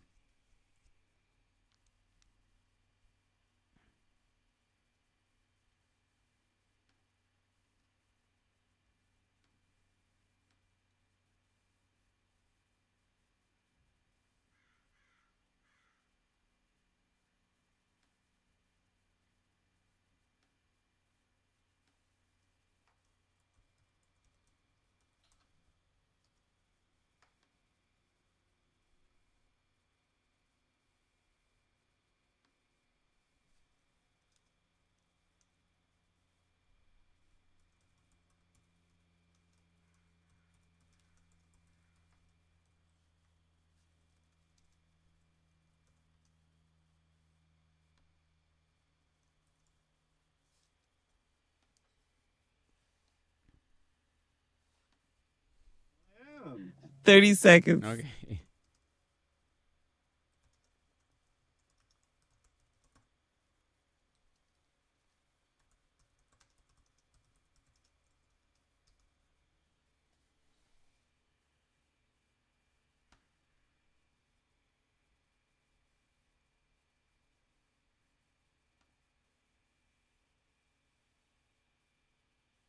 Mm-hmm.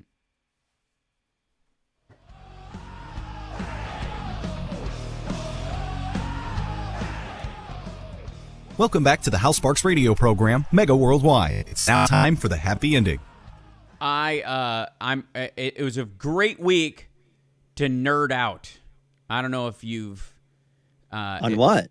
Well, lots of stuff. The biggest one, of course, was yesterday. And this is part of the happy ending, so we should probably play the happy ending song. Just kind of dive right in that, right? Yeah. I am happy, you are happy. Let us be happy together. Whether the weather is cloudy or sunny, I will always be your funny honey bunny. I am lucky, you are lucky. Let us get lucky together. Whether the weather is cloudy or breezy, I'll be there to say, hey, come on, let's take it easy. 'Cause isn't it nice to have the friends that you do? And isn't it nice that the sky is so blue?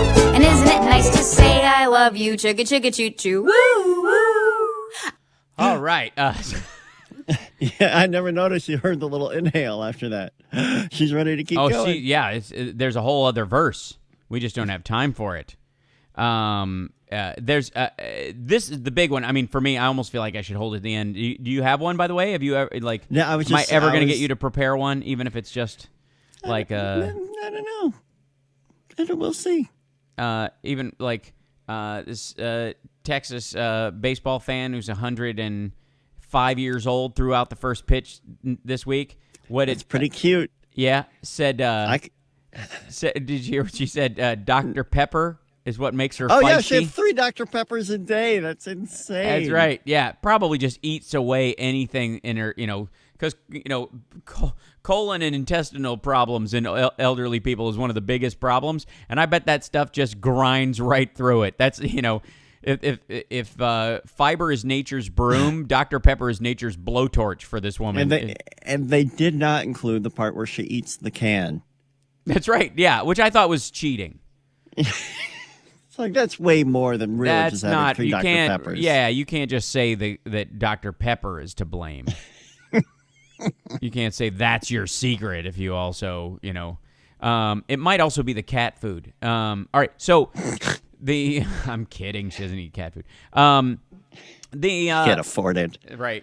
So the one I'm talking about, of course, is SpaceX this week. That's crazy. Okay. I hate that they're called SpaceX, though. I Why? hate that name. SpaceX. I don't know. It just sounds so like 80s? X Games. Yeah. It sounds, we're extreme space guys. Yeah. Right. We're going to do the do in space. Okay. So. Excellent. Did you see the initial attempts? Because I've seen 3 out of the other 4 that did not go well. I've only seen the successful one. Oh, boy. The unsuccessful ones were nail biters because each time they made a little bit of progress, but that little bit of progress was masked by a collapsing rocket and a fiery explosion on a platform in the middle of the water. It was just like, and my first feeling about this was, why not do it on a platform on land? I mean, I get it has to fly over areas, and you're trying to minimize damage and all that kind of stuff. But there are places in Arizona and whatnot which there aren't people for a great long while. Why not have it land on at least a stable platform? But they're literally... Is the propulsion different over the water? No. Maybe they have to take that into... I don't know. Well, I know the platform has to move a little. It's on water. I mean, it's weighted down, essentially. It's not going anywhere. It's anchored in place pretty profoundly.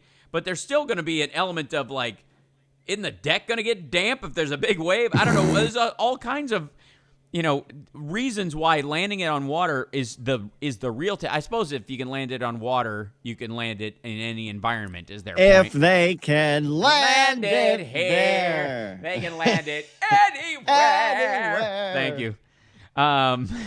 It was... Okay, so, but every time they did it, it had, in essence, a bit of, well, all right. That was like 4 times. It was like, it did that every single time where you're just like, oh, hey, crap. Those are expensive tries. Yeah, they were. And it was funny because, I mean, I talk about this on the Superior podcast that I do with my buddy Frank all the time, about this, failure aversion we now have, and it mixes with, how our politics are going to some degree. It mixes with our own fear of trying in front of other people.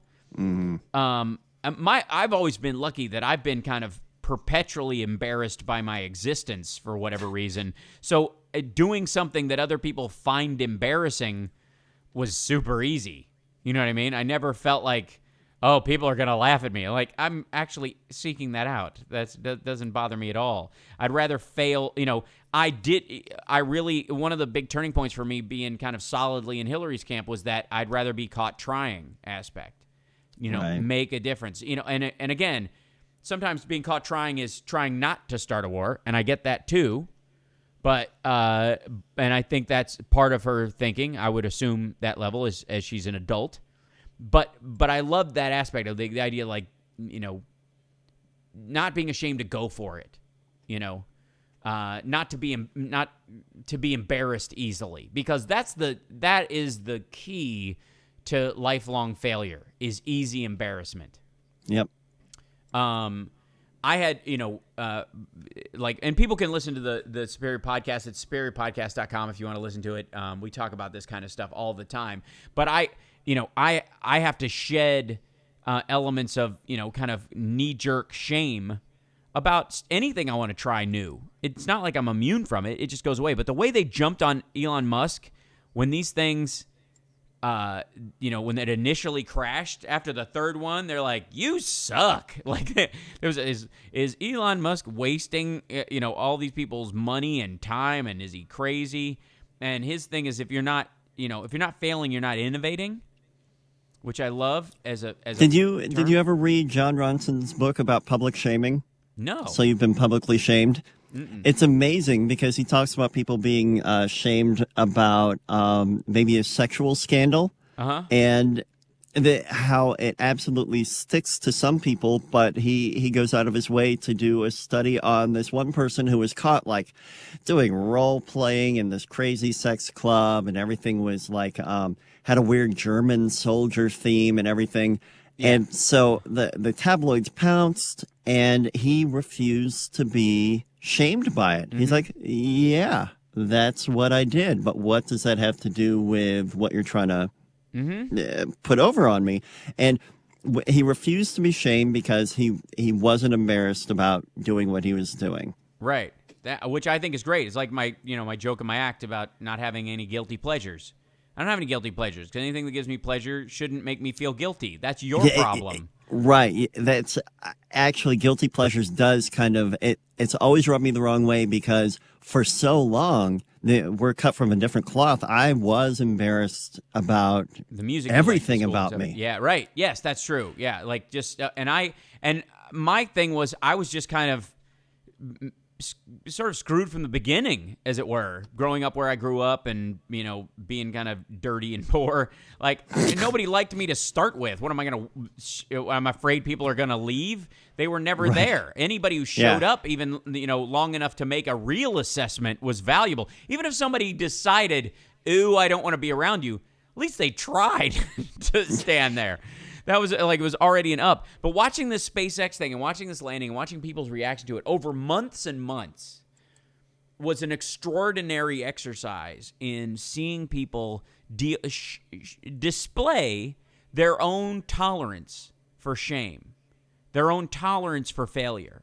And then to see this thing land, it looks like a magic trick. It looks impossible. Because it's like somebody chucked a match at a table and it just stuck and stood up. You know what I mean? It has It has this kind of like, why would you even try? Why isn't it round? Why didn't you build a saucer? It would be so much easier if that's how you're intending. It's like the worst possible type of landing. The only way it could make it worse is if they tried to land it on the tip. But it actually, and I love his response when everybody was like, this is amazing. It's so incredible. His response was so telling, and I love this. And I like, it's worthy of a tattoo. We will be successful when this becomes boring. Right on. Such a great way to look at it, and such a nerdy, happy ending. Thank you, Johnny Million, for being with us today and dialing me back. Keep me inside the fold a little bit. Hardly. We'll see you guys next time. Thank you so much. Thank you, Carrie, for answering phones. Thank you, Lady B, for taking care of us. We'll see you guys next time. Everybody in the chat room, take care of yourselves and take care of somebody else. This is the House Parks Radio program, Mega Worldwide. Stay tuned for Dick K.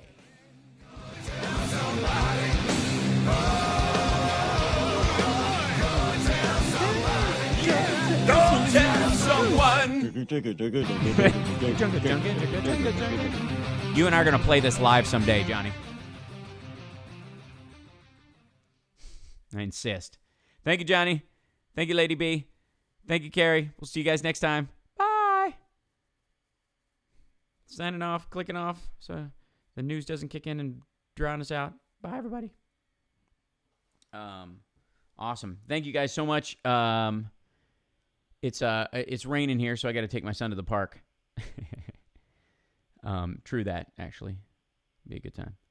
You guys were great today. Thanks for all the input. Appreciate it. Glad we got to do some substantive stuff today. I honestly have to say, thanks for the great perfect show. That this has been a point that's stuck with me repeatedly in around the transphobia cries that I've heard, that a lot of it doesn't sound like fear of trans people at all. It sounds like fear of straight men taking advantage of trans laws to do pervy hetero stuff. Because that's what they seem to... Because I think they believe they're trans people. Like I said, I think they're mentally ill. I think they think they're mentally ill is what I mean. I think Republicans might be mentally ill. I think Republicans think that trans people are mentally ill. And some of them, and are just kind of scared, by them, are kind of put off, not scared, but put off by them, like, ugh, what a creep. That's the zone. They're not panicky. They don't have like they would have a fear of fucking snakes or heights. I can swear now that I'm off the air. Don't panic. They don't have that kind of fear of them. But what they do think is that straight men are going to put on a dress and peek at their daughter, wife, or in the case that it's women themselves. That's, yeah. And by the way, Muslims have the exact same, heritage of homophobia and bigotry around these issues and sexism and misogyny. It is my personal opinion, all the Abrahamic traditions are equally guilty of these kind of thought forms. In some Muslim countries, they play out legally more violently, but in certain states of this union, they play out more violently. It's just the nature of it. So I don't let them off the hook. The Orthodox Judaism, Christianity on the evangelical side, and hardcore and even moderate Christians and Jews and Muslims, have to understand that their religion toes a line that says that gay people are full of sin, dangerous, make a choice that's evil, all that stuff.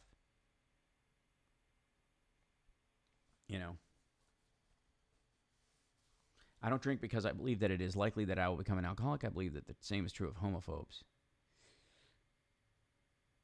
Yeah, I don't know. I mean, because you can universally like a beverage, but sexuality is much more ingrained. I don't know that you'd kind of just go, oh, this is way better if you weren't gay. In that regard. Yeah. So, Unitarians. Yeah, even still, it's still born out of the same Abrahamic tradition. Like, it's still based on that idea. And I think all the moral goodness that people come up with, even the stuff that they found in the Bible, it takes the act of overlooking all the immoral stuff that's in there. And I also think that a lot of people, who have these beliefs, who are, make a moral choice, didn't necessarily, it's just upbringing. It's not because the Bible said do this, but because their parents said this. And even if their parents used it as the basis, used the Bible as the basis for some form of behavior, good or bad, it's ultimately the decision to obey your parents that matters more than the root of the book. Nobody has a true connection to the depth of a root of whomever. Like, nobody has a grasp on humanity more than 4 generations back from who they are.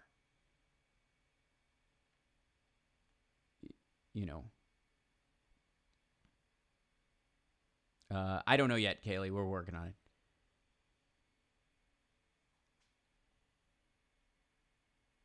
That's right, Lord Dracul. They're projecting onto trans people what they would do if and that's what they've said as much. Huckabee and Gomer both said, that they, if they'd have known when they were younger that they could just pretend to be a girl so they could go in the bathroom, they'd go. And that's what they're talking about. And everything, like even the signs, no men in women's restrooms. And I would agree with them about no straight men in women's restrooms.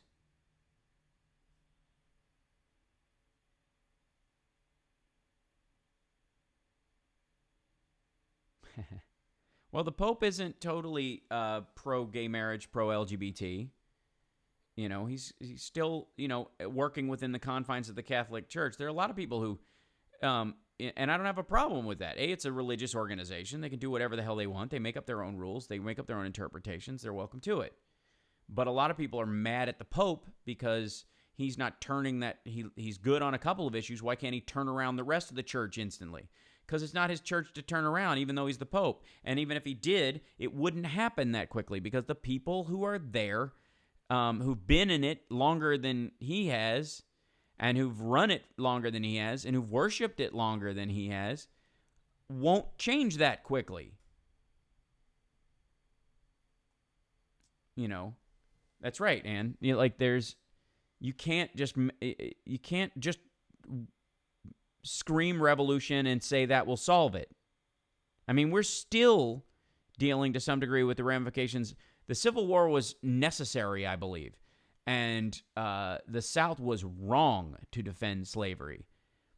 And it was a battle to put them down and change, to unify the country and make sure that that slavery wasn't a part of a unified country.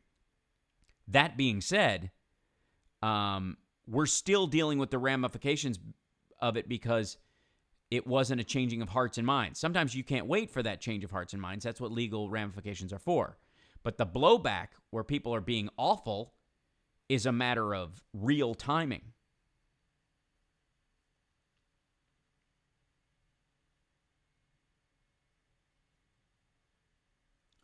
Integral destiny, I disagree. I think male and female restrooms are perfectly fine. I don't think they can all be unisex. I think people should be allowed to go to the bathroom in private based on gender to some degree.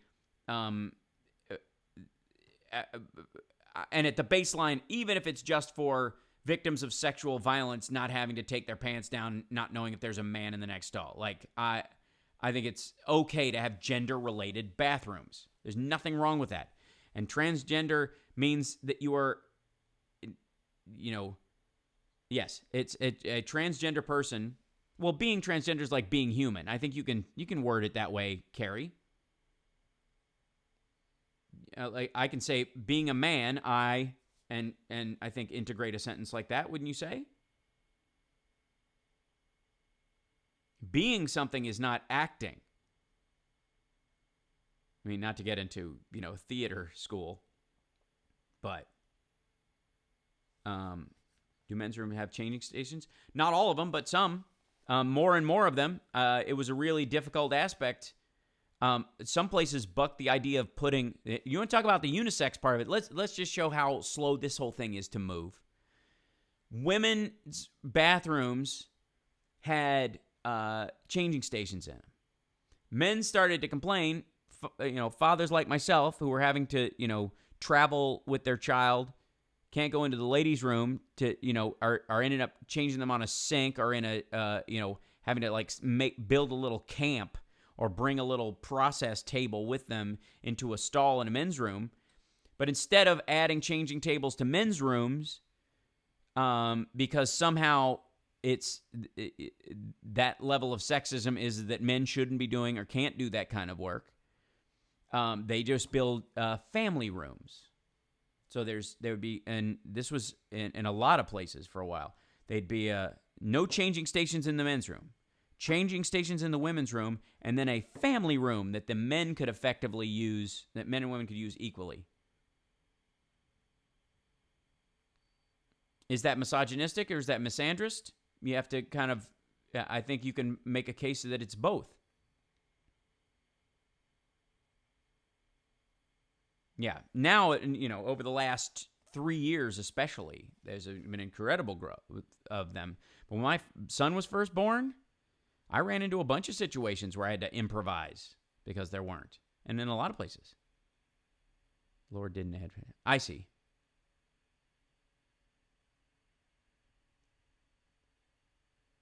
Okay, well, I think people are typing quickly. I wouldn't rush to get offended by it per se, Carrie. I think it's important that we give a breadth of room to talk about something that's so complicated. No one here, if we have a troll here, they will behave as such, and we'll be aware of this, and we will deal with them as bigoted or sexist or homophobic or transphobic or what have you.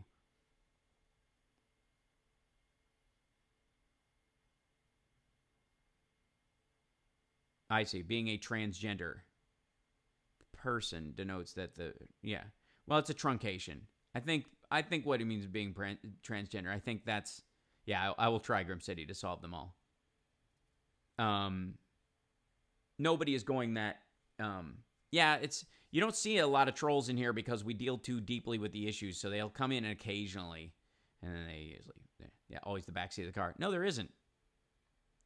When I'm flying with my kid, there's not a car situation anywhere along that route. I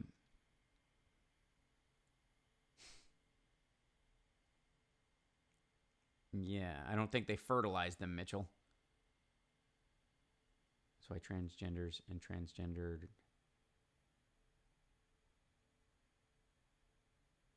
Well, transgendered isn't a broken down form of it. It's not a wholly wrong.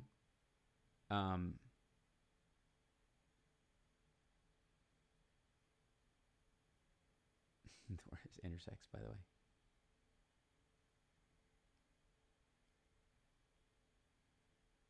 Yeah, intersex is both sexes can use it. Unisex means there's one sex, period. Yeah. It's a conflation of uniform usage, unisex, not,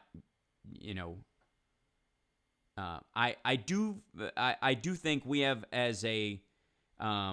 we have a responsibility. Yeah, I carried a mat and put it down. That's right. I had a rollout device that I used as well. I appreciate that, Carrie. It's important as well. I think being genuinely politically correct is a worthwhile education point. It is important, though, to start from a position of education because these issues are new for a lot of people. How about just restroom? There's an intersex character on Faking MTV, right? Yeah, I don't look to MTV for my levels of norm or abnorm anymore. They don't even play music and still call it music television, so I don't know that their labels mean anything. It's like saying gay or lesbian. Not quite.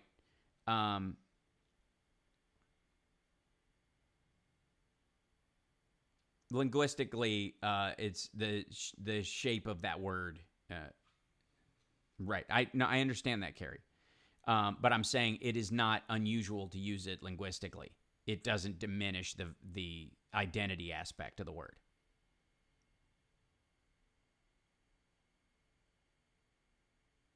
Well, Caitlin has actually said that she doesn't mind being referred to as he on occasion. There's a lot of intersex is the new term for hermaphrodite. Gotcha. All right. I don't know that hermaphrodite is particularly derogatory. It's historical. I mean, I understand intersex is fine. I think it diminishes their identity a little bit because it's not. That's like saying it's like gay and it's like saying homosexual.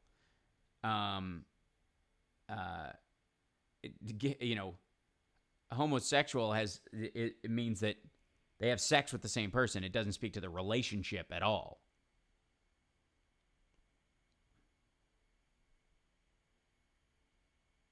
I think Caitlyn Jenner is a fairly awful person.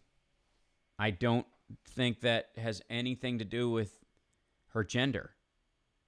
I think she's a rich dismissive woman who has very little concern for and hangs with women of a similar mentality. Has very little concern for average people.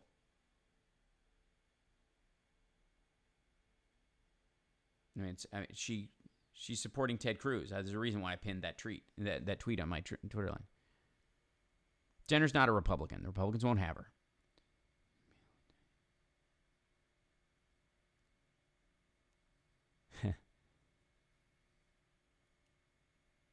Yes, Judith, it's coming.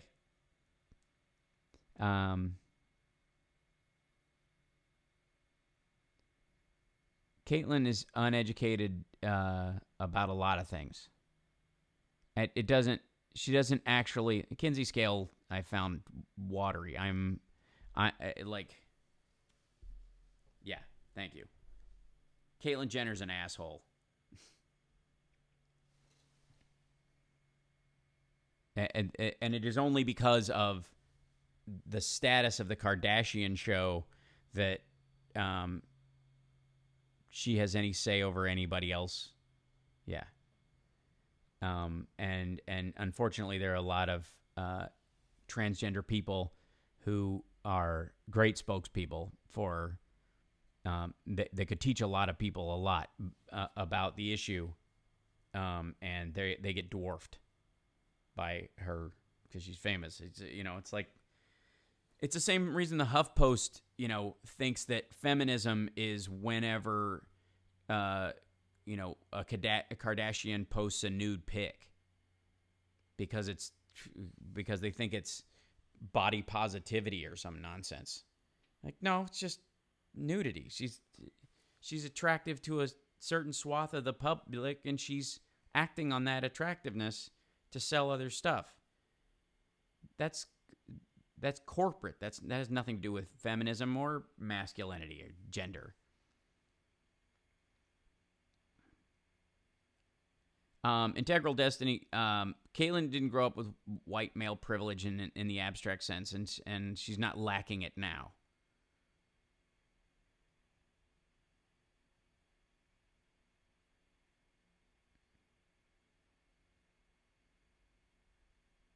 You can't grow up with white male privilege if secretly you've been hiding the fact that you're a woman your whole life.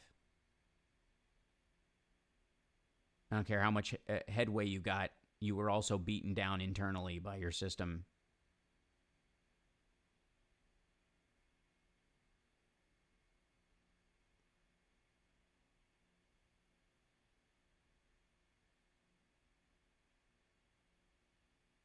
Yeah, she's being educated. They're putting on a show about her finding out about how to do this or whatever.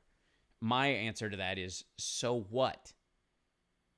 There are lots of people who are already there, have been there for decades, have been dealing with this on the front lines of the issues for a long time. It's a better use of screen time.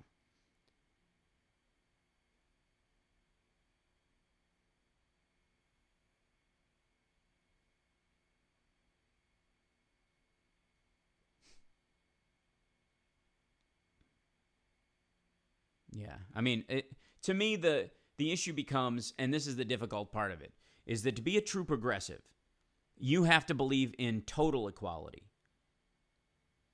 But how people did not know she considered herself a woman, they reacted to her as a white male. Doesn't make any difference. They treated her as the opposite of what she was. So she benefited in some elements, but she hid her entire self the rest of the time. That's like saying that somebody who's gay, who was in the closet for a long time, benefited from the straight closet. Does that make sense? No, I don't watch the show, Ann. I have no interest.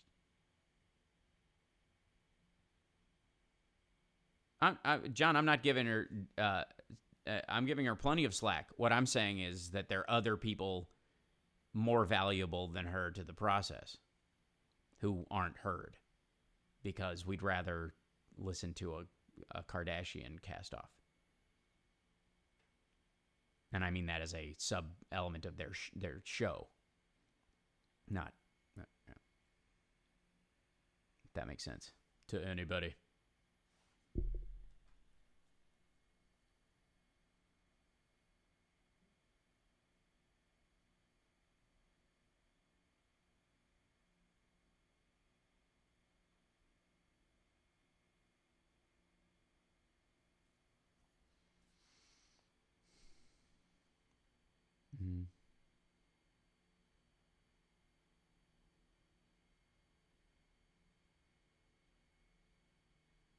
Thanks, John. I just, I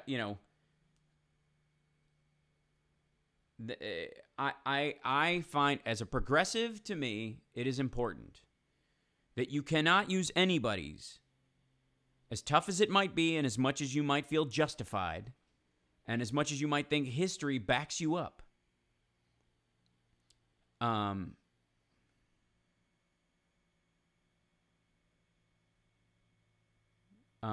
As much as you might think that history backs you up, you have no right to deny someone the right to their pain or their expression based on their race, their gender, or their sexuality.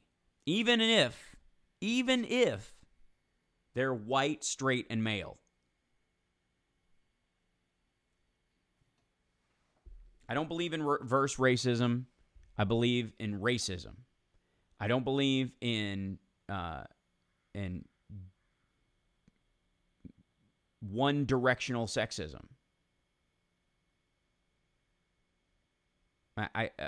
Sorry. I have to call BS on it when we do that. You can't do it. I had a conversation with a lovely, this girl. She's a fan. She ran into her. She came to up to me and said hi or whatever, and she thought I was supporting Bernie, and I said I'm actually going for Hillary, and she said that she was surprised to hear that from a straight white male. And I'm like, that's if you inverted that with any other race, would you be able to go, that's weird. I never thought a gay black guy would say something like that. Like, people go, what the hell is wrong with you?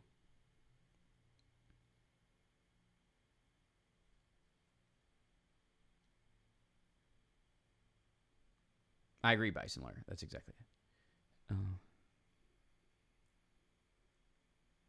That's right. Being a progressive means you have to be open to uncomfortable speech.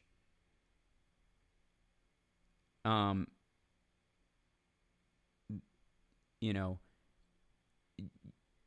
much as you might believe that there was a systemic way that the country was set up, even if that's the case, that it is still not the person you are talking to's fault or responsibility. And so if and again, and maybe I'm sensitive to this as I am white, male, and straight, and have played gay and have non-white grandparents and relatives. And so I'm perceived as white, and I have some of the benefits of that, but I wasn't perceived as white when I lived in Kentucky. And, I mean, there's all kinds of elements that are at play here. So, of course, I benefit from certain people's feelings towards me right away.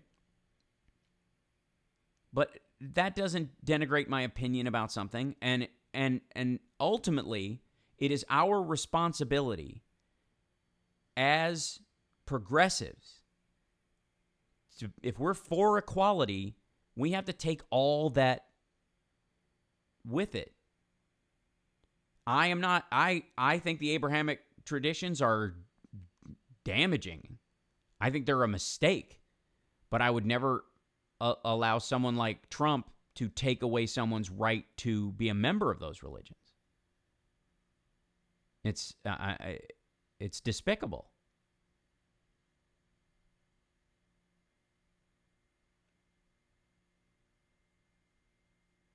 You know? I'm part Native, and so when Cher's Half-Breed came out, I got beat up a bunch because all the kids thought I was half white.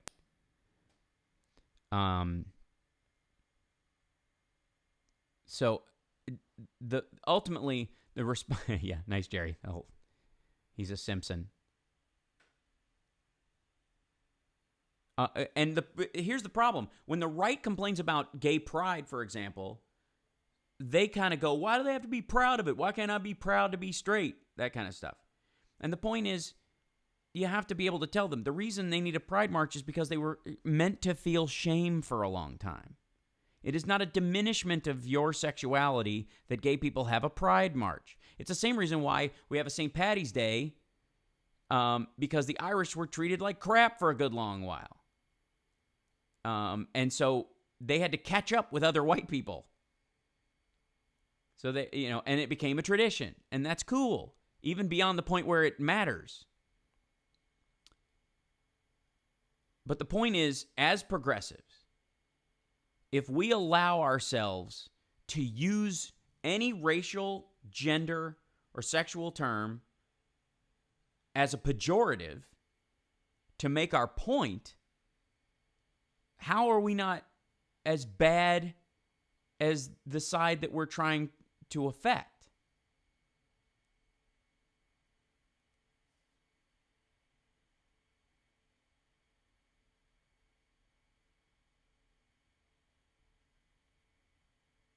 Right, Shellen, that's kind of the point I'm making, is that there are plenty of people who grew up, quote unquote, with white privilege who are gay, for example, and who lived with torment their entire lives as hiding who they were.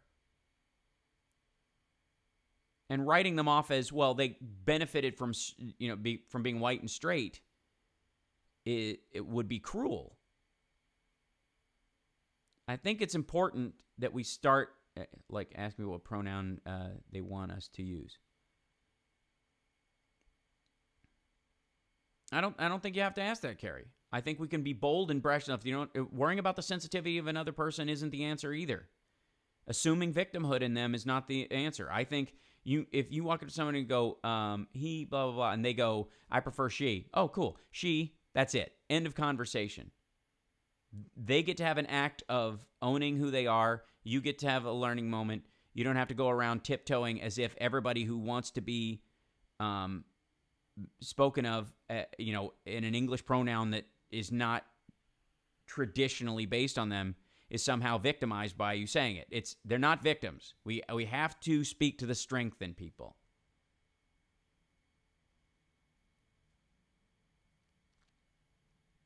So the crowd marches for the Chicago Pride Parade are about 50% straight, cisgender people.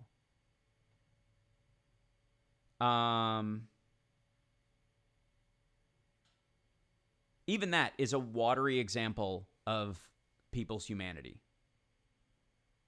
50% straight, cisgender people.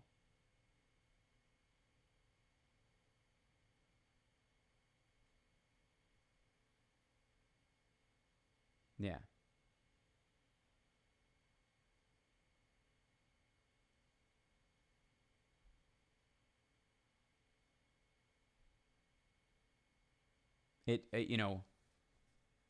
When we did Queer as Folk, and maybe this is talking out of school a little bit, but when we did Queer as Folk, a good portion of we had groups of gay men when we were shooting the pilot say that there should be no fish on the show at all. And what they meant by fish was women. These were gay men of all different races saying women shouldn't be allowed on Queer as Folk.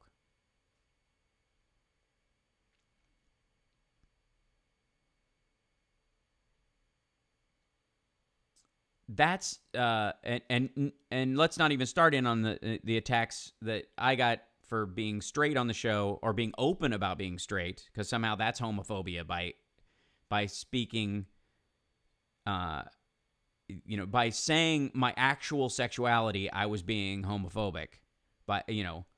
So the idea that somehow there's this automatic protection afforded to people is an unfair assumption and denigrates their pain. In a majority white country, the majority will have benefits presented to them that are not presented when they go to a majority Asian country or a majority Indian country, they might get special privileges in certain areas, and they might be in danger in others. But I had people say that I didn't have the right to be on Queer as Folk because I'm straight, not realizing that to find out I was straight, the people casting the show would have had to ask me my sexuality, which is a violation of discrimination laws, and would start, if you can ask people if they're gay to get them to work on a gay project, that means you can ask people if they're gay to get them to not work on your project. You can't be fluid with the laws.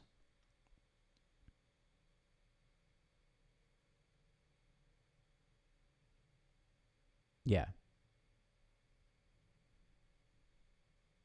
You have a responsibility,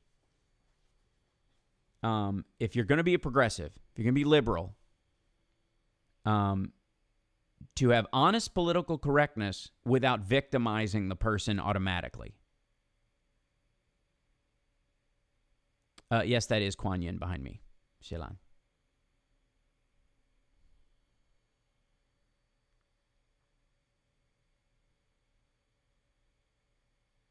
Yeah. But the point is, there's a real impact of inversion, what I would call revenge equality,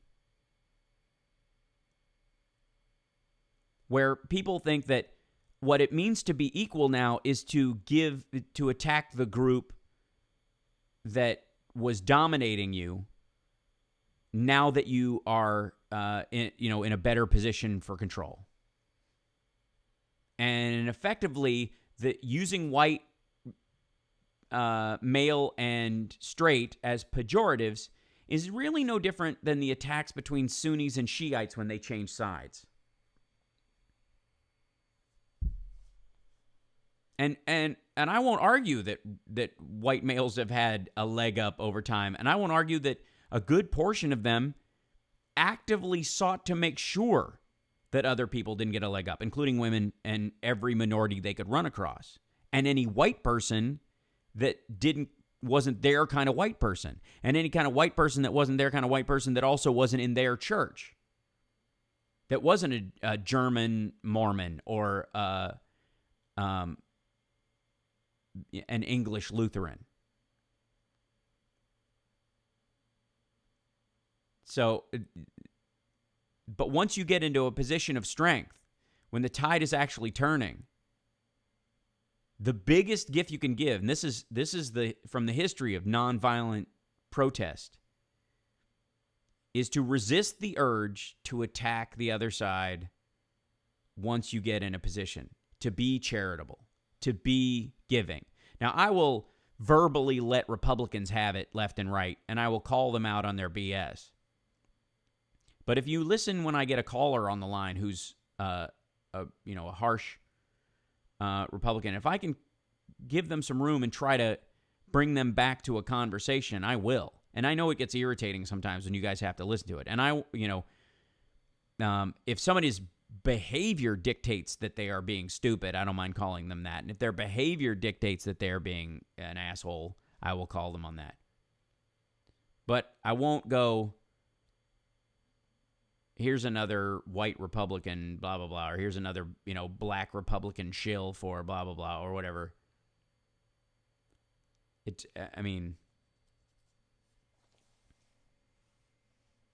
just not right.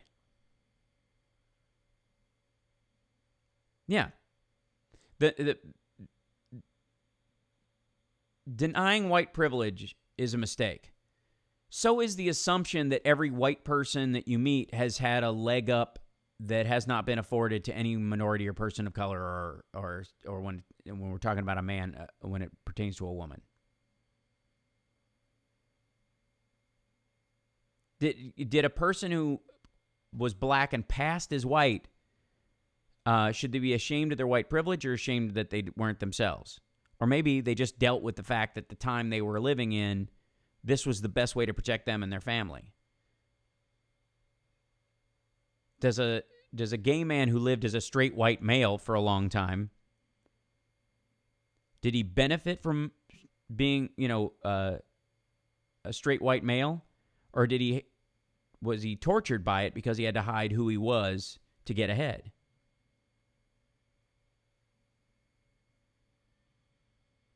I think it's important. And this one's one of the things that's been on my mind for quite a while now, because I keep hearing it come up, and I keep hearing white as a pejorative, and then the Democrats wonder why we're losing white working class voters.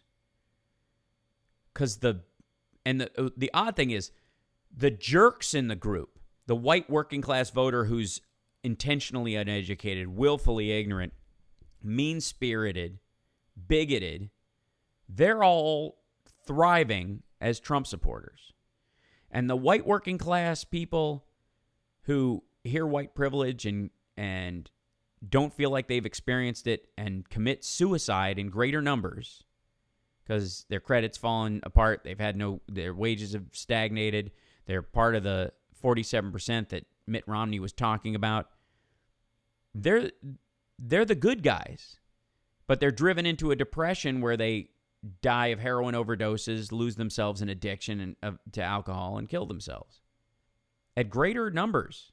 There's a report after report lately that's a big problem.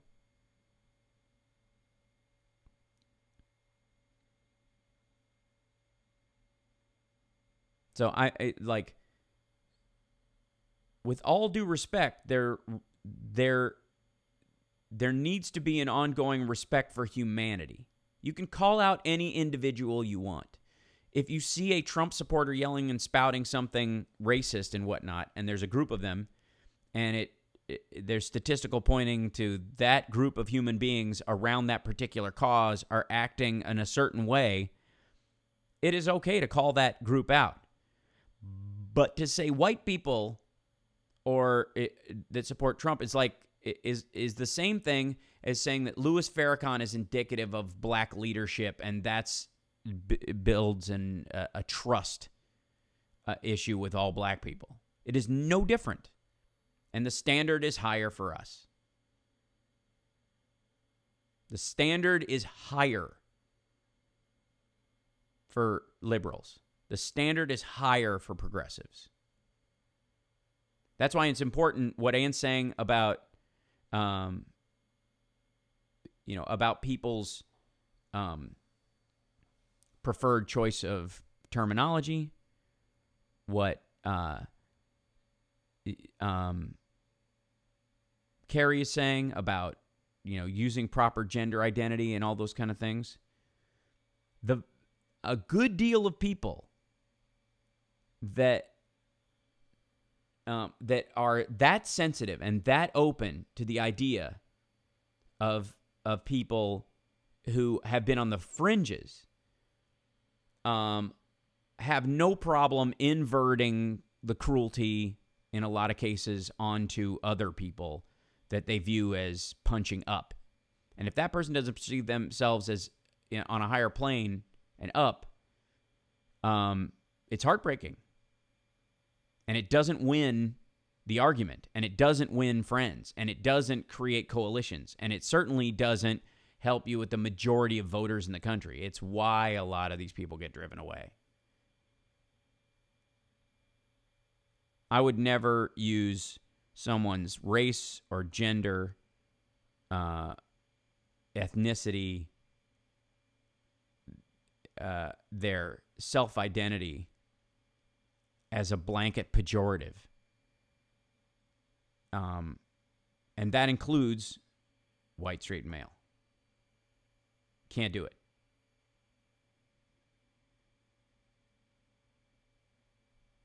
You can talk about systemic white privilege because of how the country's been set up, but the minute you direct it at a human being who is, you don't know their story, you don't know their heartbreak, you don't know their circumstance, even if you're right by the numbers, you're going to turn them off and everyone around them, because no amount of white privilege will protect you from cancer in the long haul. and everybody has somebody dead in their family. Everybody has some loss. And that's where their mind goes the minute you bring it up. The minute you say white privilege, the list of things that are wrong in their lives jumps to the top of their head. And you lose them.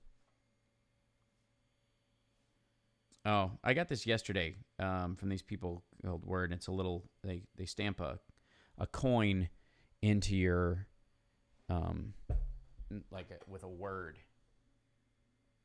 And this one says integrity. Because they were like, what's a word that matters to you? And so I think maybe that's why this is kind of on my mind. I appreciate that, Carrie. I do. I know it matters to you, and that's why I'm bothering having the conversation.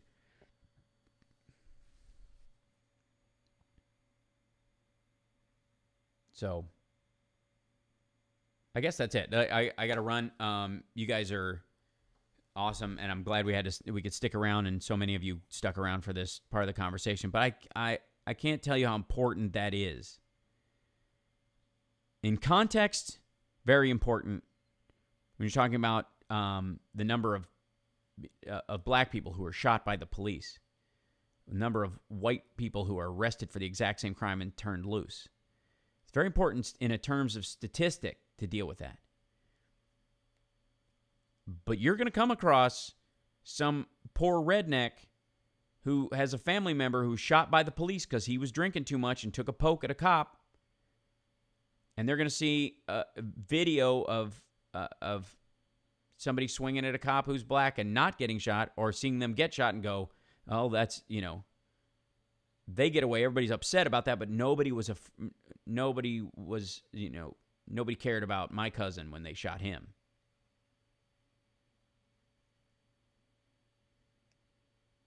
So it's super important to just wrap your head around that. Check yourself in those moments. If it's okay to say it, it's okay to say it. And if you can take a statement you're about to say, replace any other minority or group with what you're talking about, it's okay to say it.